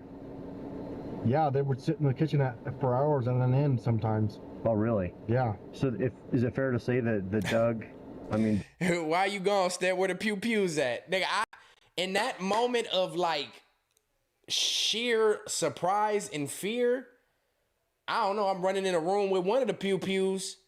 I don't know if I'm gonna go grab the pew-pew and come back and pew-pew this nigga, but I'm getting myself to safety. And he said, where the pew-pews at? Doug and Hans got along better than maybe Doug and other people? No. No. No one really got along with him. No one really talked to him. Nobody really, and that's why I was asking, because earlier he had said that he wasn't very sociable. No, he wasn't very sociable. Hans is a friendly, nice guy. But Douglas is not. As Aaron's interview comes to an end, officers are still left wondering about the motive behind the assault and the location of the missing perpetrator. Through all of this, Hans' life still hangs in the balance. Oh, wait. Hey. Little radio. Damn, if he survives this, that's a lucky ass nigga, bro. Jason, to see you down there.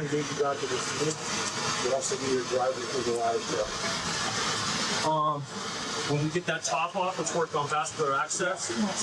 Where's that other? Hang on. As paramedics proceed to provide Hans with preliminary treatment, they're unprepared to witness the scope of the numerous wounds that will be revealed later. All right, good lung sound. Good lung sound. This nigga breathing? There we go, boys. There we go, boys. Just hold on to that spot. Dude, I can't get a rhythm. I cannot believe that rhythm.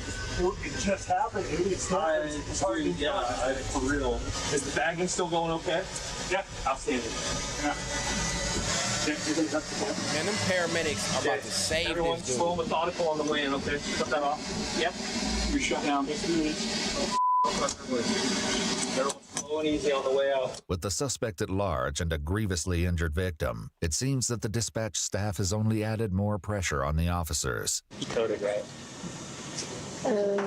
They got a pulse back or something. If he goes, collect all of his clothing. Okay. Were you listening to the radio? It came out as like suicide. Dude, she wouldn't spit it out. I know. So she I was sitting there getting pissed off, like I was cursing. Well, she dispatched 3, so already I'm like, oh, this is gonna be good, right? Yeah. And then it just, her dispatching, like, oh, it's terrible. Lift up, lift up. There we go. It's bad. I think he looked gone when I entered the room. Boys. I don't know. Watch out for seatbelts. They got this man stable. Okay, you guys want to get him turned over, or whatever doctor is taking him. Is it you, Rosenberg? Okay. It's a doe. He's got his left carotid. His trach has been cut. He's got multiple superficial stab wounds. They worked him because he's PEA on. We're gonna need him. Make sure that one on the left line quick on there. Okay. I'll let you. Do you have a Sharpie? I can get one. Yeah, why don't we do that so I can start marking stuff? Amid the hectic scene in the trauma room, doctors need critical information, but Officer Lindquist is about to have another breakdown in communication with the dispatch operator. When did this come in? Dispatch, can I get the time of call for the stabbing? Damn, everybody looking at her. Tell me Talk about like, the pressure. Can I get time of call for the hospital? You mean the time that you were on scene there, or the time that we notified him of the call? The time the call came out. Are you on main? Yes. Charlie, I don't know how hard it is for anybody to look at the time the call came out and tell me that. Well, you didn't go across that time. 2-2, any unit with a computer in front of them, can you please advise the time the call came out? The hospital needs that. 2-2, the call came in at 22:25, and I'm not sure what other time you're asking for. It was 22:25. Charlie hates. She does. But she also. This has been ID. Nope. It's been pretty stressful. Miscommunications notwithstanding, doctors learned that the call came in 43 minutes prior to the time relayed by the dispatch operator. As the medical team does everything they can to save Han's life, at the house, officers gathered outside and discussed their impressions of the crime scene and the possible location of their suspect. They still ain't got this crazy nigga. Yeah. Pretty bloody. Yeah, he was bleeding out all over the kitchen floor. So you did? He looked dead to us. We didn't go any closer to him. We cleared the top floor, and then we backed out. While officers might have secured the scene, it is clear that they need to quickly widen their search if they hope to have any possibility of catching the suspect. So when we're clear this now, we're going to be, correction, I'm going to be canvassing the businesses east of the canal. Adjacent to this canal sits a large shopping center where officers will make an unexpected discovery. 2-4, it looks like there's somebody sitting right next to the stores to your west. 270 Albertsons, over here on the back of Albertsons. Officers converge behind the Albertsons, approximately 3/4 of a mile from the crime scene, and find their suspect sitting against the east side of the building. When officers ask what his name is, he replies, Douglas Taylor. Yeah, it's got blood on its hands. The weapon. The weapon. Oh, he's mentally fucked off for real. If you are only a 1/4 mile away from the crime scene after trying to murder somebody, and then you still got blood on you, you haven't tried to get rid of none of the evidence, that's mental health issues. He just came from the mental hospital, so that's for sure mental health issues. Do people like that get to plead insanity? And does pleading insanity work anymore in court? Like, if you commit something so egregious as like he did, does pleading insanity get you less time? Like, I gotta know. 9041, your suspect is saying the knife is there in the house still. The suspect is saying that the knife is still in the house. Even though Aaron originally reported that he saw Douglas fleeing from the crime scene holding a weapon, detectives identify a blood-soaked knife lying on the floor in the living room and get Douglas to the station without incident. Pocket knife? Step in there, go and take a seat. Throughout his detainment, Douglas has appeared eerily calm and cooperative, but to get a full picture of the savage attack, detectives need to interview him. However, even seasoned detectives are not prepared to deal with the suspect as unsettling as this one. Right there. Man, chain his ass up. Yeah, actually, I do want water. There you go. After reading him his Miranda rights, Detective Schwicht cuts straight to the chase. Can you tell me what happened tonight from your side of things? I'm the one who did it. Okay. Can you tell me why? What happened tonight? I'm not sure how to explain why I did it. Within the first few minutes of the interview, Douglas confesses to the attack. However, the motive behind his actions will remain a mystery that investigators have yet to resolve. I don't know how to explain it using regular terminology. Okay.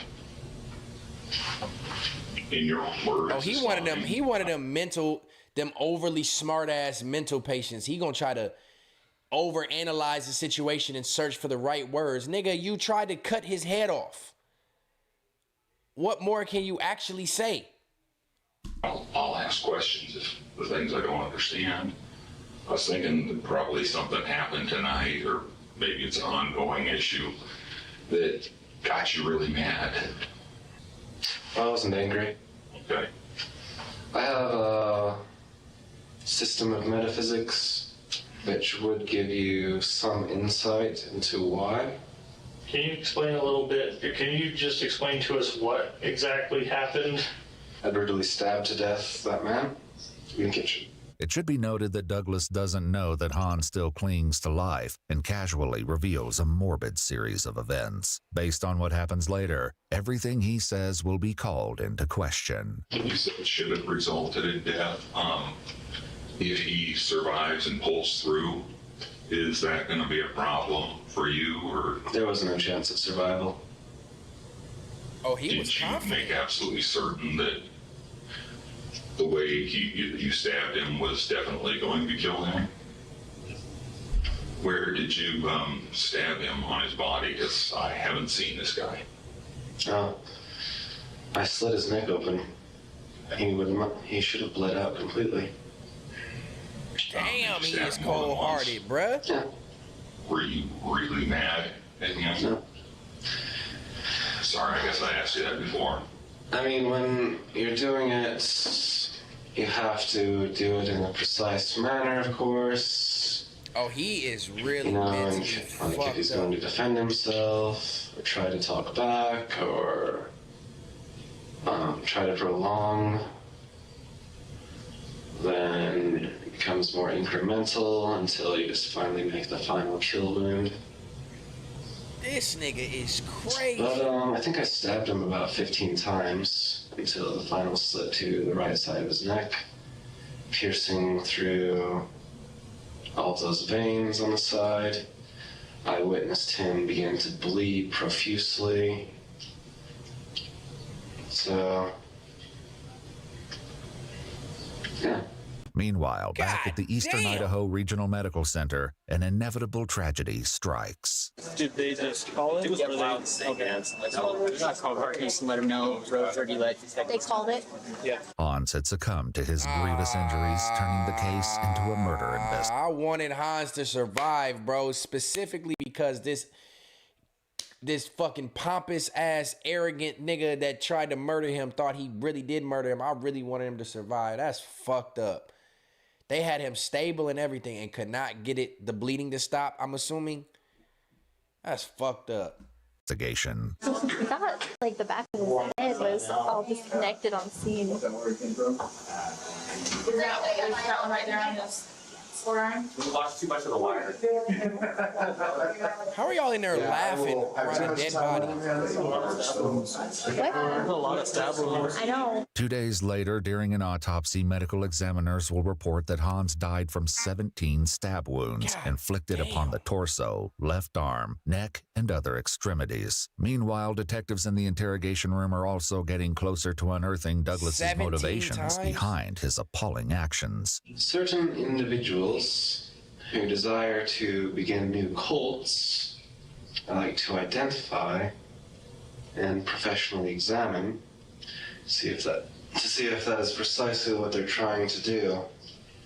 If someone is trying to start a new worldwide cult, I will eliminate that person. Do you think he was trying to start a new worldwide cult? Yes. Okay. That is my standard. Okay. You think being the leader of a cult, he would have done some really bad things? There are enough religions on this planet. Like too many. So we'd be better off with fewer of those. Yes.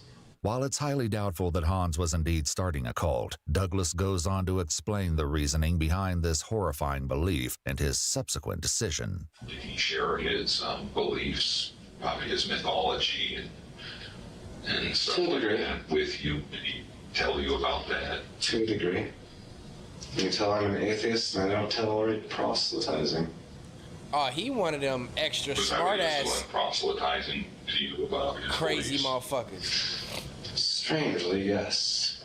Man trying to start a new cult. Not the right idea.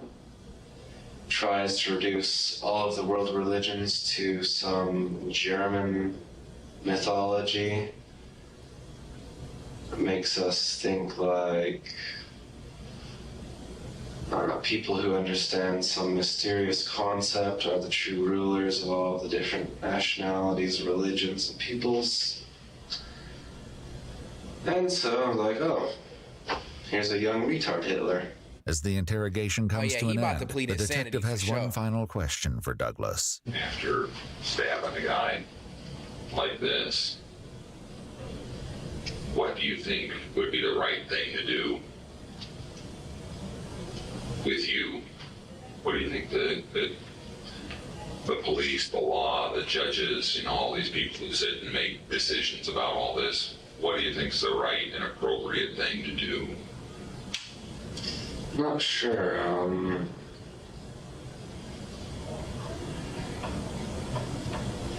Jail, then prison? Do you think that's the right thing for you? Yeah. But if the detectives thought that this would be the last they'd hear of the man, they were in for a shocker. On October 12, 2021, over a year and a half after the incident, Detective Schwicht received a handwritten letter from Douglas while he awaited trial. In the letter, Douglas claimed that he didn't kill Hans and alleged that his old roommate Aaron is the one who killed Hans. Douglas reports that he heard a sound, entered the house, and saw Hans on the floor in his blood. He then went back outside where he alleged that Aaron threatened him and gave him a jacket with some blood on it. After being supposedly traumatized by the events, Douglas claimed to have agreed to take the blame and made a false confession later. When Detective Schwicht interviewed Aaron, he found him to be completely innocent, with no involvement in the crime whatsoever. Not long after his arrest, Douglas Taylor entered into the Idaho Security Medical Program, but on October 13, 2020, after almost 4 months in the program, doctors declared him fit to stand trial. Well, no then pleading on December insanity. 15, 2021, Douglas Taylor pled guilty to murder in the first degree and was sentenced to 27 years to life on February 14, 2022. Douglas is currently incarcerated at the Idaho State Penitentiary. Well, I don't understand how anybody, when you commit a murder like that, confess to it, how there's anything less than life you can stuff like get. that. Right. What is the fuck? Everybody knows. What is the point of giving somebody 20 years with the chance to let somebody with a mental state like that back out into the real world? Why even give somebody like that the chance of parole? That don't make no sense to me. If he have confessed to it and admitted to it like that, that man deserves to die in prison. Ain't no ifs, ands, or buts about it. How can you live with that? Logo Seeker said, I got stabbed over 14 times, but minimal damage, gang. I'm a mutant. 14 times? You're going to have to tell me that story at some point. Where is the news coverage from that, nigga? God bless you and thank God you alive. 14 times? That must have been with a pocket knife. I ain't trying to be funny or nothing, but 14 times with any type of severe knife, chances are you ain't gonna make it. So salute to you for even still being alive, bro. God damn. That's crazy. Yeah, I don't get how somebody, like, if you're gonna try to kill somebody and you stab them, you gotta be like mentally fucked up. That you wanna feel a knife going through somebody's ligaments and bones. Like, if I'm gonna kill somebody, I'm shooting you. I'm doing it quick, easy. It's gonna be from a distance. It don't have to be extra bloody. It don't have to be extra gruesome. I'm not sawing nobody's neck off. I'm not about to stab you and feel it go through your bone and keep poking you over and over for that shit. Man, hell no. If you want to stab somebody as your means of fucking them up, you have mental issues. 100% clear cut across the board. No pun intended on the cut part, but that you a throwed off individual, man. As y'all can see, this sickness is fucking with me right now. Y'all been able to tell probably for the last hour of me pushing through this, but nonetheless, I pushed through it. What the fuck is the third law? I pushed through it on this good old third episode of Third Law, the new reaction stream that I'm doing. This is every Wednesday night at 8:15 p.m. Y'all can catch me reacting to viral videos. Send me y'all videos so I can react to them and we can keep talking about this crazy shit going on in the world. This is enjoyable to me. Like I mentioned, I tell y'all before that I watch this type of stuff on my own anyway. So it's just better to bring it to y'all and we have a good engagement about it. Talk about it, laugh, be shocked, jaw-dropping, good old entertainment. Even though this shit is dark some of the time, it's still entertaining. And I for sure appreciate y'all for tuning in with me and lending me y'all ear. We had about 50 people in here all night, which is better than we did last stream. We're down to 30 now, so don't let the trolls tell you nothing less than what we've been doing. But if you did tune in tonight, you are greatly appreciated. I hope that y'all are gradually going to come back every Wednesday night and do this with me and kick it with me. As y'all know, this doesn't interrupt Context Matters. Context Matters will be back on Sunday where we talk about real life topics, news, popular shit, stories that y'all want to cover. We will cover on Sunday nights to recap the week. Wednesday nights is the middle of the week stream. So y'all get me twice a week. I sure appreciate everybody for tuning in with me. But yeah, man, let's keep this thing going. I hope that y'all enjoy every minute of it. And you know, engagement is key. Like I always tell y'all, thumbs up means a lot. Double back on the live, leave a comment, please, please, please. Even if it's about the topic that we already talked about and you are a part of the conversation, double back, leave a comment for me. But more importantly, make sure y'all give me a thumbs up. We not botting views, we not buying views like some of these other people out here making commentary about my viewership. We doing this purely organic until we turn this into something from the mud. You know what I mean? And we not clickbaiting thumbnail titles. You know what I'm saying? We not putting other people that's popping names in our titles. We gonna keep it clear cut across the board. The Third Law, live reactions with Stetsen every Wednesday night. Context Matters episode 37 will be Sunday. We ain't doing no clickbait. We just bringing that good old conversation to the world. So if you've enjoyed yourself, like I always say, give that thumbs up. Subscribe to the channel. Tell a friend to tell a friend. Let's boost up this algorithm. It's been real. It's been fun. We did 4 reactions tonight. I will clip them up later, drop them as clips, so y'all can double back and watch those too if you just now tuning in. So thank you again, tribe. It's been real. Another 3-banger for the Third Law. Until next time, which is episode 4 next Wednesday, it's been real. Y'all take care of yourself, take care of y'all loved ones, and send me your reaction videos. I want to react to what y'all want me to react to. Let's stay engaged like we've been doing. Much love, everybody in the chat. Have a good one. What the fuck is the third law?